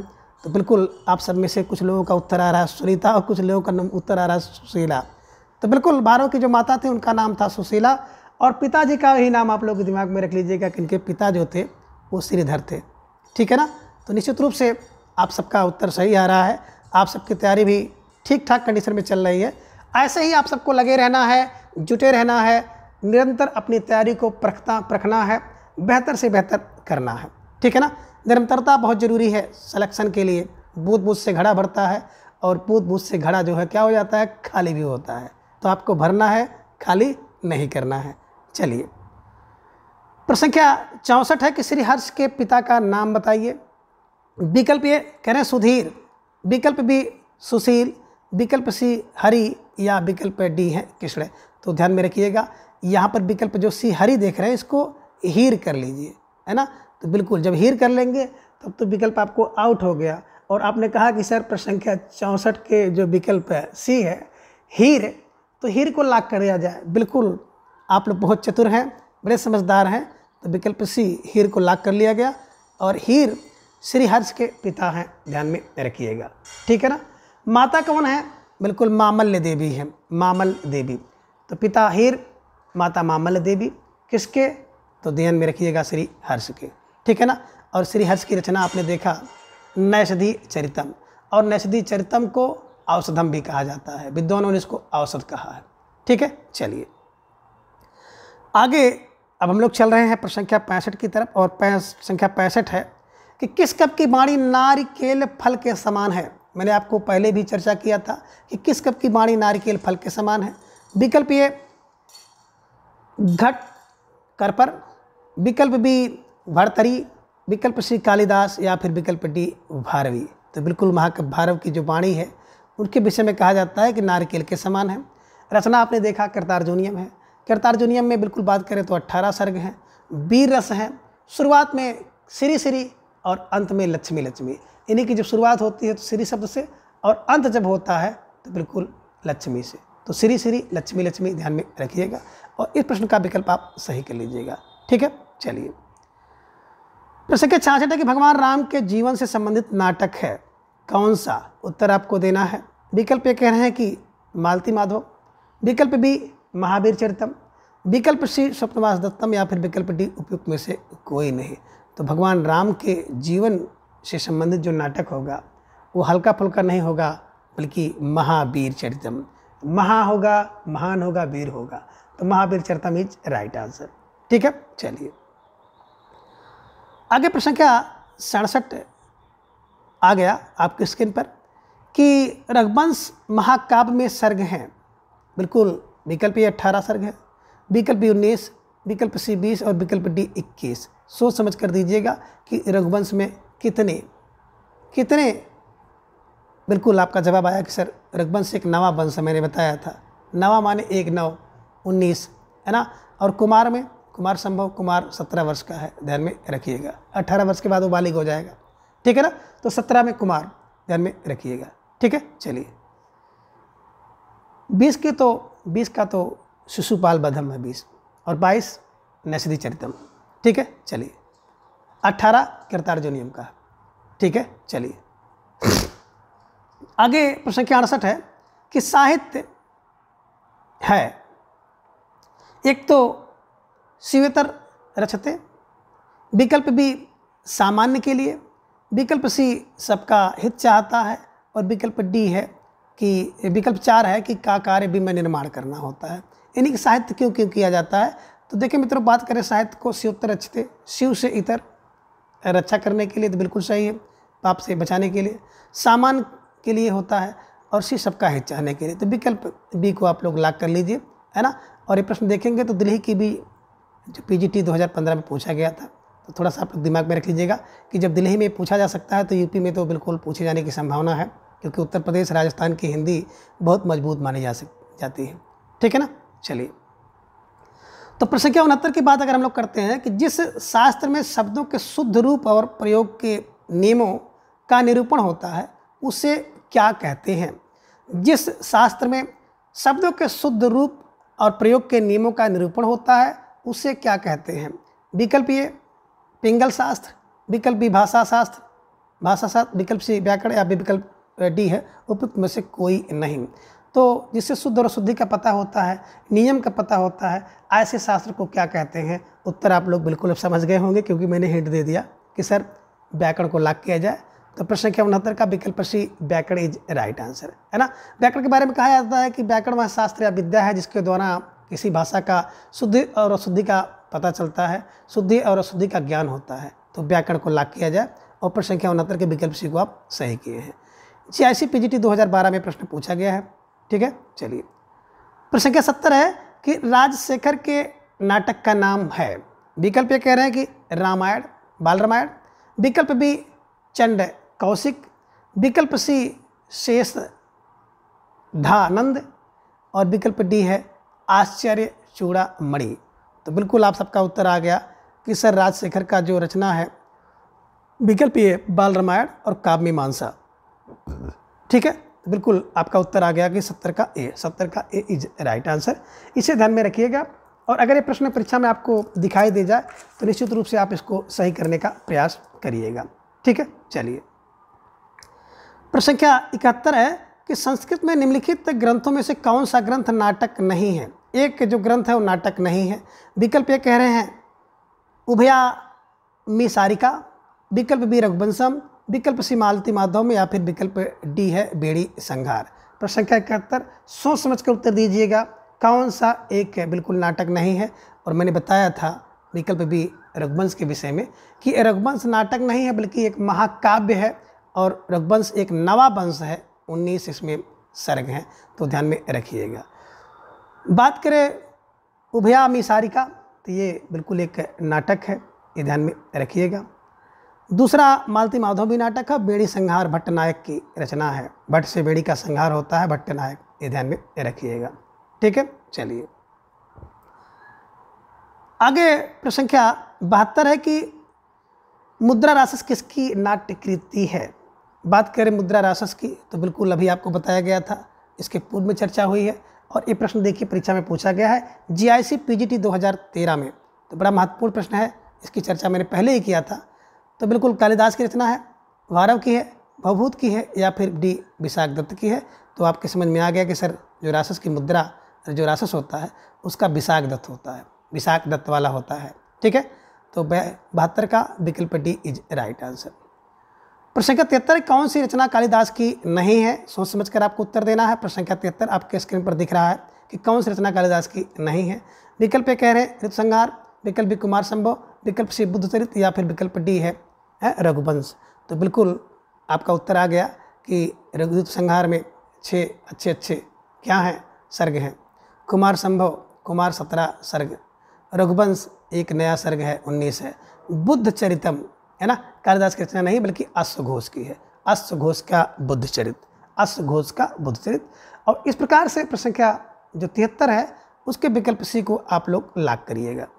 चलिए प्रश्न संख्या 74 एक अच्छा सा प्रश्न आपके स्क्रीन पर आ गया है कि कौन सा नाटक भास का नहीं है। विकल्प ए स्वप्नवास दत्तम, विकल्प बी प्रतिज्ञा योगेंद्र नारायण, विकल्प सी प्रतिमा नाटकम या फिर विकल्प डी मुद्रा रासस। तो प्रतिज्ञा को प्रतिज्ञा योगेंद्र नारायण का लीजिएगा भास का। तो बिल्कुल स्वप्नवास दत्तम भी है, प्रतिज्ञा योगेंद्र नारायण भी है, प्रतिमा नाटकम भी है, लेकिन विकल्प डी की बात करते हैं तो मुद्रा रासस, रासस का दांत तो विशाख होता है, तो विशाख दत्त, ये ध्यान में रखिएगा, ये भास की कृति नहीं है। और प्रश्न संख्या 74 के विकल्प डी को आप दिमाग में बैठाते हुए आगे चलिए। प्रश्न संख्या 75 है कि कौन सी कृति भवभूत की नहीं है, सोच समझकर आपको उत्तर देना है। प्रश्न संख्या 75 का कौन सी कृति भवभूत की नहीं है। विकल्प कह रहे हैं कि महावीर चरितम, विकल्प बी मालती माधव, विकल्प सी उत्तर रामचरितम या फिर विकल्प डी कपूर मंजरी। सोच समझकर आपको उत्तर देना है कौन सी कृति जो है भवभूत की नहीं है। और मैंने आपको बताया था कि भवभूति अनुभूति किसकी, महावीर की अनुभूत होती है, मालती की अनुभूत होती है और चरित की अनुभूति होती है, उत्तर रामचरितम है ना। कपूर मंजरी बिल्कुल भभूति की रचना नहीं है, बल्कि बात करें कपूर मंजरी की तो कपूर की मंजरी राजशेखर की। किसकी रचना है? राजशेखर की। कपूर मंजरी राजशेखर की रचना है, ध्यान में रखिएगा। और प्रश्न संख्या 75 के विकल्प डी को लॉक करिएगा। प्रश्न संख्या 76 है कि भास की रचना है। अब भास की रचना इसमें कौन सी है? विक्रमोर्वशीय, विकल्प बी मृच्छकटिकम, विकल्प सी रत्नावली या फिर विकल्प डी प्रतिमा नाटकम। सोच समझ के उत्तर आपको देना है। प्रश्न संख्या 76 आपको स्क्रीन पर दिख रहा है, तो बिल्कुल भास की रचना है प्रतिमा नाटकम, है ना। मृच्छकटिकम, मृच्छकटिका, मृच्छ की कटिका से कौन खेलेगा? शूद्र का लड़का, शूद्र की रचना है। विक्रमोर्वशी, अज्ञा शकुंतलम, मालविकाग्निमित्रम, कालिदास की रचना है। रत्नावली, रत्नावली की बात अगर हम लोग करते हैं तो बिल्कुल आपके दिमाग में तुरंत आ जाना चाहिए कि यही रत्नावली है जिसमें कुटनियों का वर्णन किया गया है ना। और कुटनी को कहते हैं बेसा। बसंत सेन और मदालिका का वर्णन आप लोगों ने भी देखा है।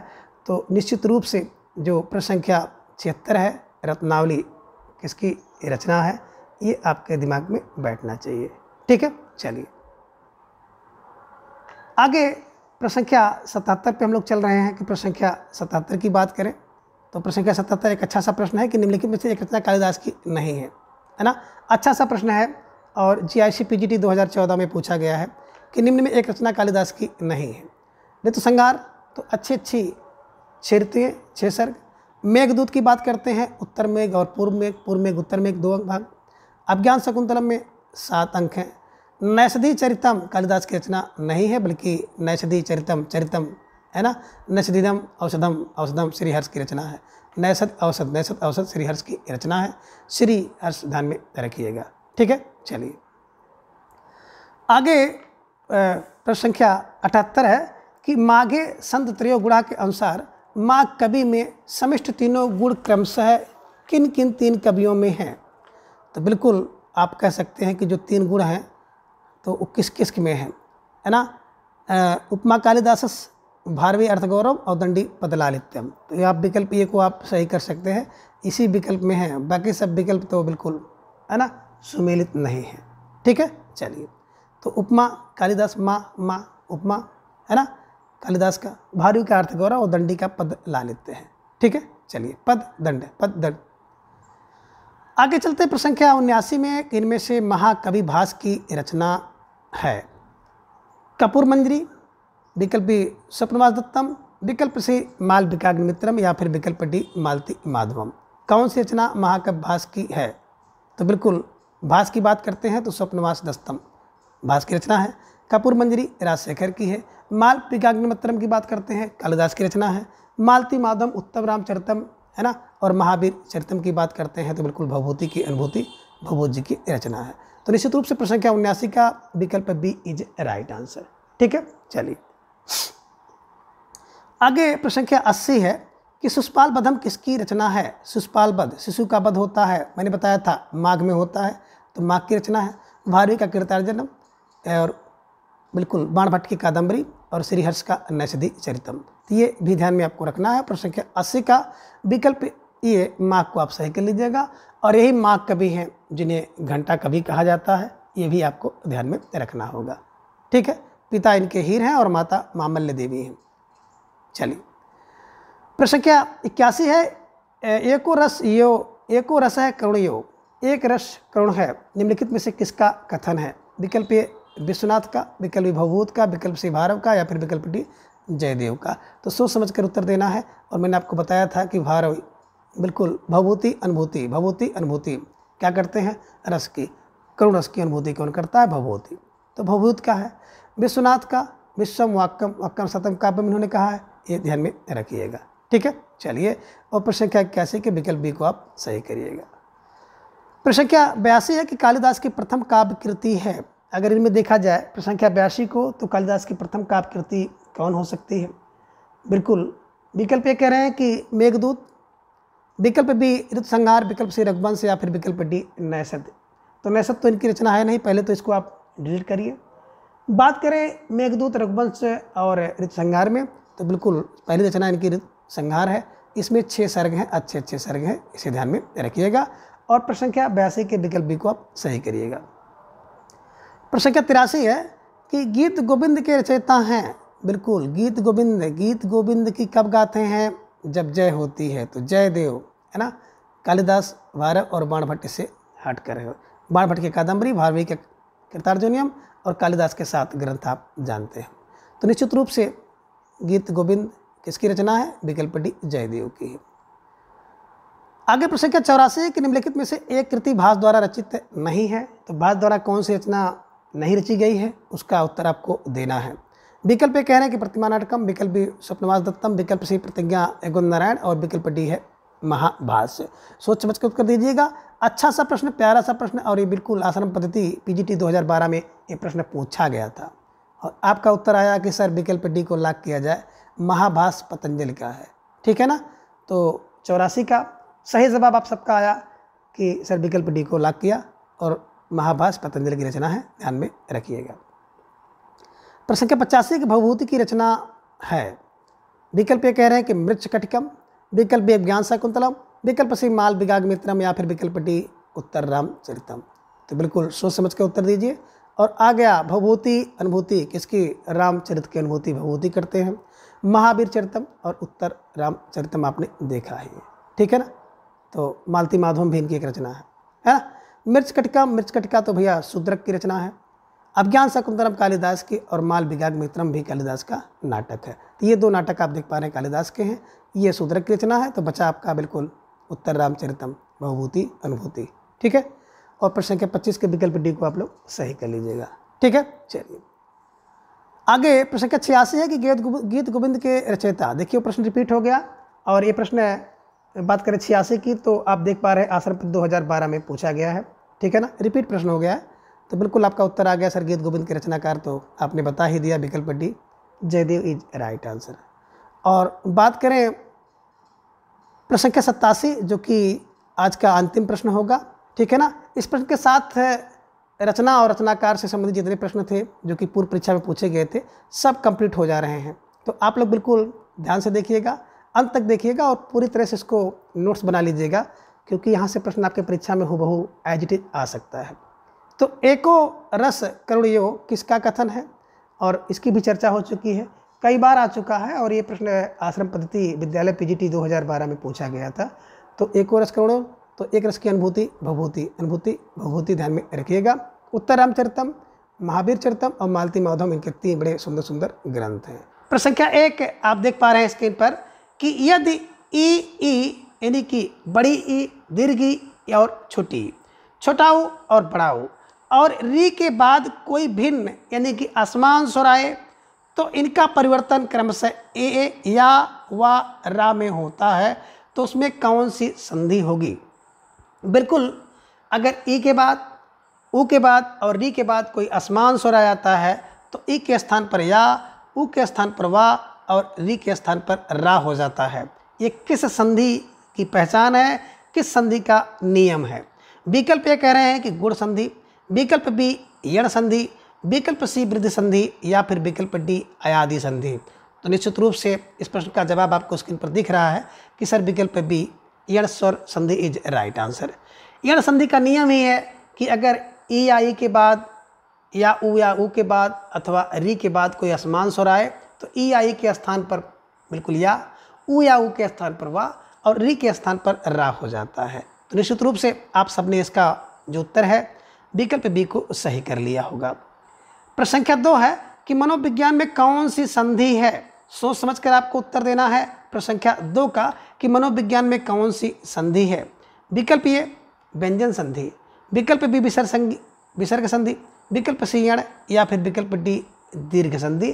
प्रश्न संख्या 2 आपको सोच समझ के उत्तर देना होगा और आपका उत्तर आ गया कि सर विकल्प बी को लॉक किया जाए, विसर्ग संधि इज राइट आंसर। अब मन है धन विज्ञान, मन है धन विज्ञान बराबर हो जाता है मनोविज्ञान। तो प्रश्न संख्या 2 का विकल्प बी को आप लोग सही कर लीजिए कि विसर्ग संधि है। और टीजीटी यूपी 2003 में प्रश्न पूछा गया है। प्रश्न संख्या 3 है कि अभिन्न शब्द का संधि विच्छेद होगा। विकल्प ए कह रहे हैं कि अभिधन न, विकल्प बी आधन भिन्न, विकल्प सी है अभित धन न या फिर विकल्प डी है अभिन्न धन न। सोच समझ के उत्तर देना है। प्रश्न संख्या 3 आपके स्क्रीन पर दिखाई दे रहा है कि अभिन्न शब्द का संधि विच्छेद है ना कौन होगा। तो बिल्कुल आपका उत्तर आ गया कि सर विकल्प सी अभित धन ना, अभित धन ना बराबर अभिन्न, है ना। ता के बाद अगर ना होता है तो ता का भी ना हो जाता है, इसे ध्यान में रखिएगा। व्यंजन संधि का उदाहरण है और निश्चित रूप से प्रश्न संख्या 3 का विकल्प सी इज राइट आंसर। प्रश्न संख्या 4 है कि अनंत का सही संधि विच्छेद होगा। अनंत शब्द और उसका सही संधि विच्छेद क्या होगा। विकल्प ए कह रहे हैं कि अनधन अंत, विकल्प बी है अनधन अंत, विकल्प सी आधन नंत, या फिर विकल्प डी है अनम धन ता। सोच समझकर उत्तर आपको देना है। प्रश्न संख्या 4 आपके स्क्रीन पर दिख रहा है और आपके पास है 1 सेकंड का टाइम। तो बिल्कुल मित्रों, प्रतिदिन सुबह 7 बजे एक टॉपिक वार जो प्रश्नोत्तरी मेरे द्वारा कराई जाती है और प्रत्येक रविवार को बिल्कुल 125 प्रश्न जो कि आपके टीजीटी पीजीटी हिंदी के पाठ्यक्रम पर आधारित होते हैं, उन्हें विस्तृत रूप से और ट्रिक की सहायता से मेरे द्वारा हल कराया जाता है। तो ढेर सारे भाई बंधु उसमें जुड़ते हैं। तो आप सबसे भी आग्रह है कि आप लोग रविवार को सुबह 7 बजे 125 प्रश्न वाली प्रश्नोत्तरी को हल करने के लिए, याद करने के लिए जरूर जुड़े, आपका इंतजार रहेगा। तो बिल्कुल प्रश्न संख्या 4 का उत्तर आप सबने दे दिया कि सर विकल्प बी को लॉक किया जाए। अनधन अंत बराबर अनंत व्यंजन संधि है, ध्यान में रखिएगा। और निश्चित रूप से प्रश्न संख्या 4 का विकल्प बी को आपने सही कर लिया। ठीक है, चलिए प्रश्न संख्या 5 है कि सुधन आगत में कौन सी संधि है। सुधन आगत की बात करें, विकल्प ए कह रहे हैं गुण संधि, विकल्प बी अयाद संधि, विकल्प सी वृद्धि संधि, या फिर विकल्प डी है एण संधि। तो एण संधि में अभी आपने देखा कि ई उ और री के बाद कोई असमान स्वर आ जाता है तो या वा और रा क्रम से हो जाता है। विकल्प बात करें ए की गुण की संधि, तो आ के बाद असमान स्वर आता है तो आ और ई मिल करके ए, आ उ मिल करके ओ और आ री मिल करके अर हो जाता है, तो उसमें गुण संधि होती है। तो यहाँ पर देखिए बात अगर हम लोग करते हैं तो बिल्कुल उ के बाद तो बिल्कुल उ का वाह हो जाता है, वाह, है ना। बिल्कुल आ ई का ई, तो उ का वाह कहाँ पे होता है, बिल्कुल आपके ध्यान में रखिएगा कि उ के बाद अगर आ जाए तो बिल्कुल ध्यान में रखिएगा या वारा, है ना।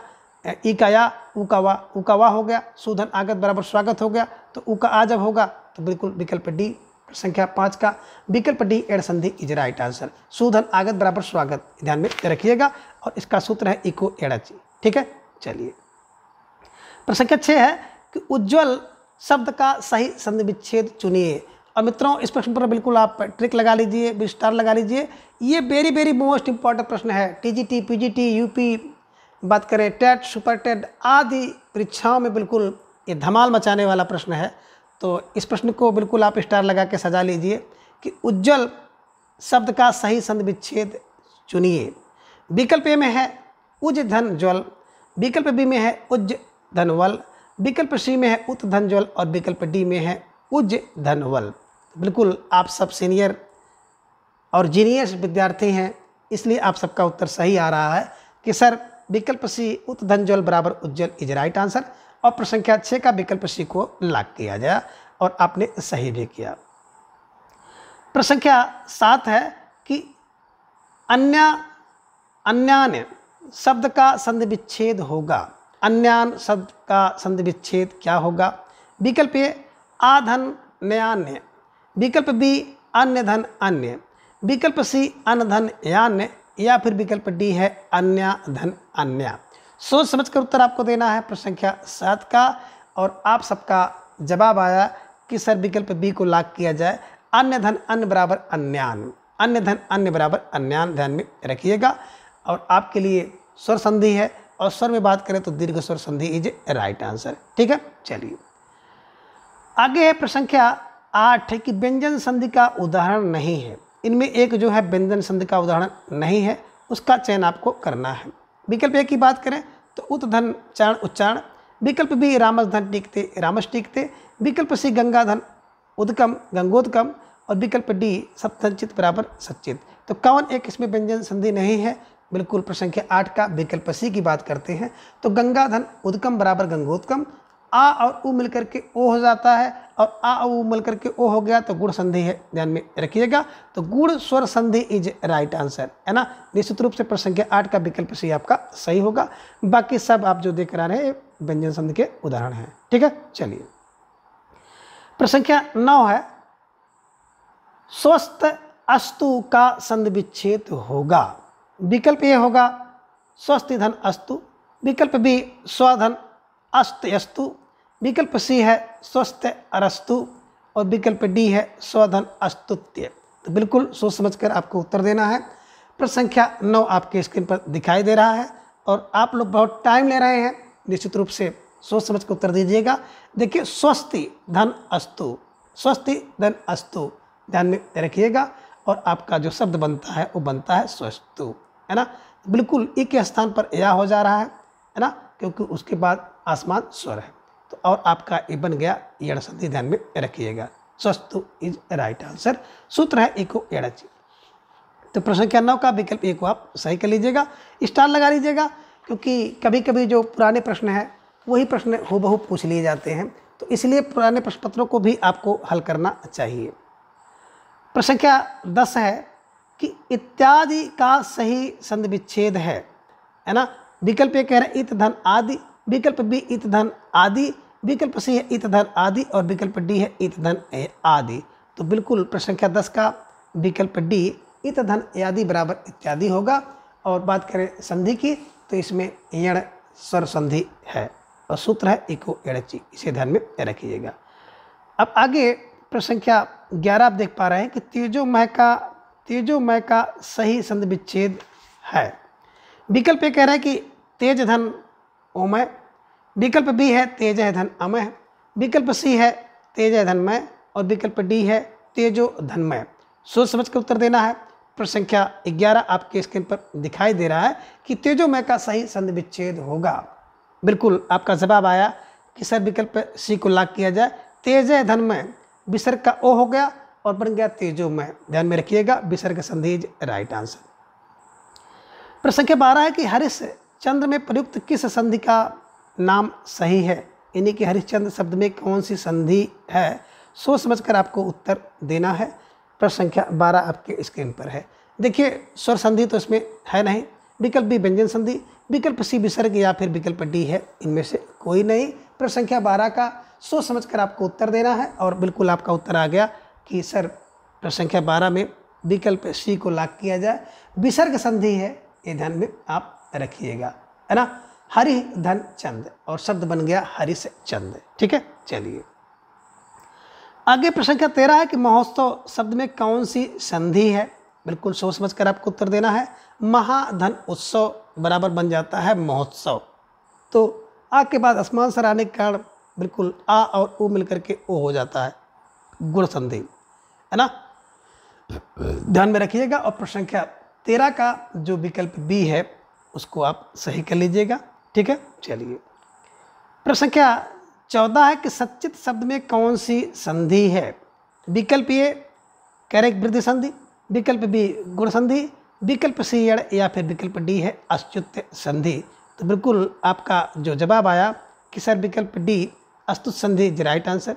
वृद्धि यड़ और गुण ये सब स्वर संधि के भेद हैं, ठीक है। चलिए प्रश्न संख्या 15 है कि गृहम गच्छत शब्द का संधि विच्छेद कीजिए। गृहम गच्छत इस शब्द का अगर आपको संधि विच्छेद करना हो तो क्या होगा, सोच समझकर आपको उत्तर देना है। और प्रश्न संख्या 15 आपके स्क्रीन पर दिखाई दे रहा है। तो बिल्कुल विकल्प ये कह रहे हैं गृहम धन गच्छत होगा, विकल्प बी है गृह गच्छत, विकल्प सी है गृह गच्छत, या फिर विकल्प डी है गृह आगच्छत। तो बिल्कुल गृहम गच्छत की बात करते हैं तो गृहम प्लस गच्छत, है ना। प्रश्न संख्या 15 का विकल्प ये गृहम प्लस गच्छत इज राइट आंसर। प्रश्न संख्या 16 है कि सुधन आगतम स्वागतम इस संधि में निम्नलिखित में कौन सा सूत्र लागू होता है। ध्यान से दीजिएगा प्रश्न संख्या 16 का जवाब। सुधन आगतम शब्द बनता है स्वागतम, इस संधि में निम्नलिखित में से कौन सा सूत्र लागू होता है। विकल्प ए कह रहे हैं कि अक है सर्पेट दीर्घ है, विकल्प बी आद गुण है, विकल्प सी इको एड़च, या फिर विकल्प डी विद्रेची।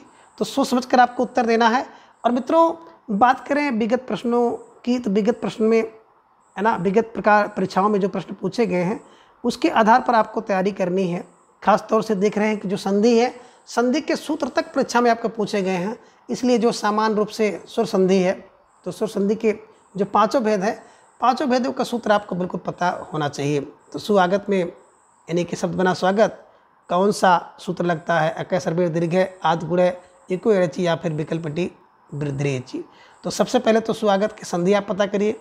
सुधनागत तो बिल्कुल ऊ के बाद असमान स्वर आया तो ऊ का वा हो गया, ई का या होता है, री का रा होता है, या रा रा रा। तो बिल्कुल आप समझ गए कि यण संधि, और यण संधि का सूत्र है एको एड़ची। ठीक है, ध्यान में रखिएगा।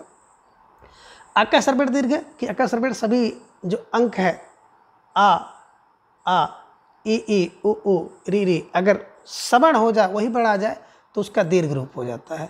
आदि गुण में आपने देखा था कि ई का ए आ ई ए आ उ ओ आ री अर हो जाता है, और विद्रेच में मात्रा की वृद्धि हो जाती है। ए आए तो आए, ओ अ आए तो अ हो जाता है, ध्यान में रखिएगा।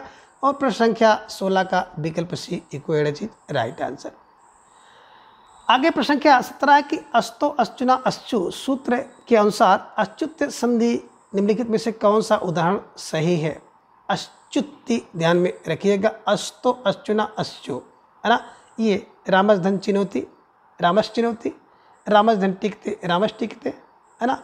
और बात करें विकल्प सी की तो रामस धन खष्टे, रामस खष्टे, उपयुक्त में से कोई नहीं। तो देखिए यहाँ पे सा चा और चा है ना, तो बिल्कुल रामस धन चिनौती बराबर रामस चिनौती इज राइट आंसर। और प्रश्न संख्या 17 का विकल्प ए को आप सही कर लीजिएगा। ठीक है, चलिए आगे प्रश्न संख्या 18 है कि विष्णुवे का संधि विच्छेद होगा। विकल्प ए कह रहे हैं कि विष्णु धन ए, विकल्प बे है विष्णु धन ए, विकल्प से है विष्णु धन अय, और विकल्प डी है विष्णु धन अवे। सोच समझ कर उत्तर देना है। प्रश्न संख्या 18 आपके स्क्रीन पर आपके जवाब की प्रतीक्षा करता है। तो बिल्कुल आपके दिमाग में आ गया कि सर विकल्प बी विष्णु धन ए, और बिल्कुल ओ और इसके बाद असमान स्वर है तो इसका हो जाता है, तो हो जाता है विष्णवे। ध्यान में रखिएगा, विष्णवे इज राइट आंसर। ठीक है, चलिए प्रश्न संख्या 19 है कि उड्डयन का संधि विच्छेद होगा। विकल्प ए उत्धन डैनम, विकल्प बी शब्द है उद्डयनम, उड्डयनम का संधि विच्छेद क्या होगा? उद्धन डैनम, उद्धन डैनम, उद्धन ऐनम और उद्धन डैनम। तो बिल्कुल आपके दिमाग में ये आपका सही तरीके से बैठ जाए कि उद्धन डैनम। ता के बाद अगर टाठा आए तो बिल्कुल टा हो जाता है, डाढ़ा आए तो डा हो जाता है, ये ध्यान में रखिएगा। तो ता के बाद अगर डा आ गया तो ता के स्थान पर भी डा हो जाता है। उड धन डैनम, उत धन डैनम बराबर उड्डयनम है ना। तो प्रश्न संख्या 19 का विकल्प ए इज राइट आंसर। ठीक है, चलिए आगे प्रश्न संख्या 20 है कि बृहस्पति का संधि विच्छेद होगा। विकल्प ये कह रहे हैं कि बृहस् धनपति, विकल्प बी बृहस् धनपति, विकल्प सी बृह धनपति, या फिर विकल्प डी है बृहस् धनपति। तो प्रश्न संख्या 20 का आपको जवाब देना है, सोच समझ कर देना है कि बृहस्पति का संधि विच्छेद क्या होगा। विकल्प सी बृह धनपति, तो जो विसर्ग है इसी विसर्ग का सा हो जाता है और शब्द बन जाता है बृहस्पति है ना। प्रश्न संख्या 20 का विकल्प सी इज राइट आंसर। आगे प्रश्न संख्या 21 है कि पित्राकृति का शुद्ध संधि विच्छेद होगा। तो बिल्कुल विकल्प ये कह रहे हैं प्रतिधन आकृति, विकल्प बी पितृधन आकृति, विकल्प सी पितृ दीर्घ है आकृति, या फिर विकल्प डी है प्रतिधन आकृति। तो निश्चित रूप से प्रश्न संख्या 21 का विकल्प ये सही होगा, प्रतिधन आकृति। री के बाद असमान स्वर आ जाता है तो री का बिल्कुल रा हो जाता है और शब्द बन जाता है प्रत्याकृति। ध्यान में रखिएगा, या है ना, वा रा, ध्यान में रखिएगा। और निश्चित रूप से इको एड़च का सूत्र है और ये यण संधि है, ध्यान में रखिएगा। ठीक है, चलिए प्रश्न संख्या 22 है किसड़ैकत्वम, किसड़ैकत्वम शब्द में संधि है। विकल्प ये कह रहे हैं गुण संधि, विकल्प बी वृद्धि, विकल्प सी अयादि, या फिर विकल्प डी दीर्घ संधि। तो सोच समझकर आपको उत्तर देना। प्रश्न संख्या 22 आपके स्क्रीन पर दिख रहा है और बिल्कुल आप सबका उत्तर आ गया कि सर विकल्प बी कृष्णधन एकत्वम, तो ए और अय दोनों मिल करके क्या हो जाता है, अय हो जाता है। कृष्णक्तम इज राइट आंसर, है ना, कि बिल्कुल आ के बाद ए अय में से तो कोई आए तो अय हो जाता है, दीर्घ हो जाता है। ओ अव कोई आए तो अव हो जाता है, ध्यान में रखिएगा। प्रश्न संख्या 22 का विकल्प बी को लॉक करिएगा। प्रश्न संख्या 23 है कि व्याप्त में संधि विच्छेद, यानी कि व्याप्त में संधि है। विकल्प ए गुण संधि, विकल्प बी दीर्घ संधि, विकल्प सी यण संधि, विकल्प डी अयाज संधि। तो बिल्कुल ये शब्द बनेगा बी धन आप्त बराबर व्याप्त। तो ई का या हो जाता है और निश्चित रूप से बिल्कुल विकल्प सी यण संधि इज राइट आंसर। सूत्र है इको एड़ची। तो आपने अभी तक देखा होगा एड़ संधि से ढेर सारे जो प्रश्न हैं पूर्व परीक्षाओं में पूछे गए हैं, इसलिए एड़ संधि आप सबके लिए वेरी वेरी मोस्ट इंपॉर्टेंट है। और यण संधि के साथ साथ जो स्वर संधि के 5 भेद हैं, तो 5 भेदों को बिल्कुल बेहतरीन तरीके से आप कंठस्थ कर लीजिएगा। यहाँ से आपकी परीक्षा में प्रश्न पूछा जाएगा। और ढेर सारे भाई बहन काफ़ी दिन से चर्चा कर रहे थे संस्कृत में प्रश्न कहाँ से पूछा जाएगा, तो निश्चित रूप से आप इसके माध्यम से आप जान सकते हैं कहाँ से प्रश्न आता है।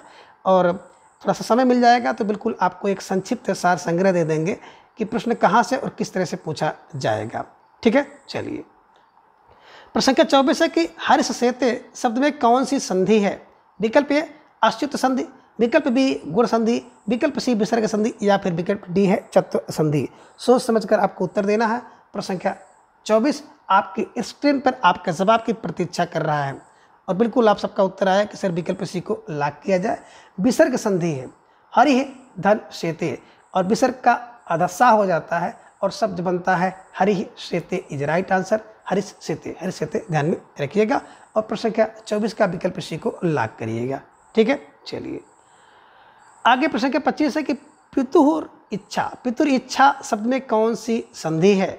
विकल्प ए स्वर संधि, विकल्प बी व्यंजन, विकल्प सी विसर्ग, या फिर विकल्प डी गुण संधि।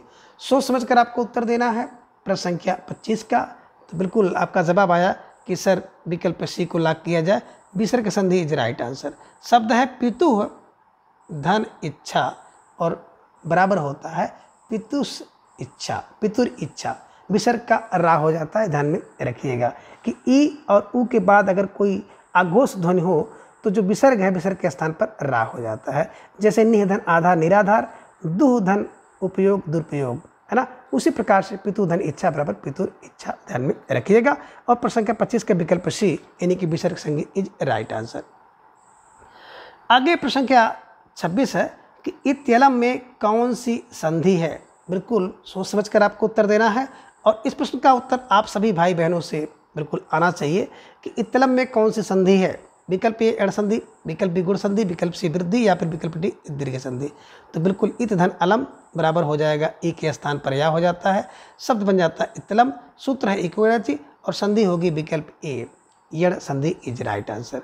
तो मित्रों आप लोगों ने देखा कि जो यण संधि है, यण संधि से ढेर सारे प्रश्न आपकी विगत टीजीटी पीजीटी की परीक्षा में पूछे गए हैं, इसलिए यण संधि को तो आपको तैयार करना है।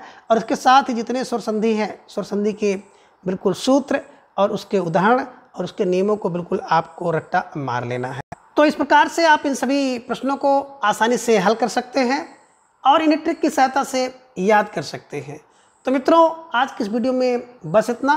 अगले वीडियो में फिर हम किसी नए टॉपिक के साथ उपस्थित होंगे। और हाँ, जो कल सुबह 7 बजे वाली प्रश्नोत्तरी है, तो आप सबसे निवेदन है कि आप सभी कल 7 बजे सुबह बिल्कुल प्रश्नोत्तरी में जरूर उपस्थित होइएगा। इन्हीं शब्दों के साथ आज की क्लास को हम विराम देते हैं और अगली क्लास में मिलते हैं। तब तक के लिए धन्यवाद, नमस्कार, बाय।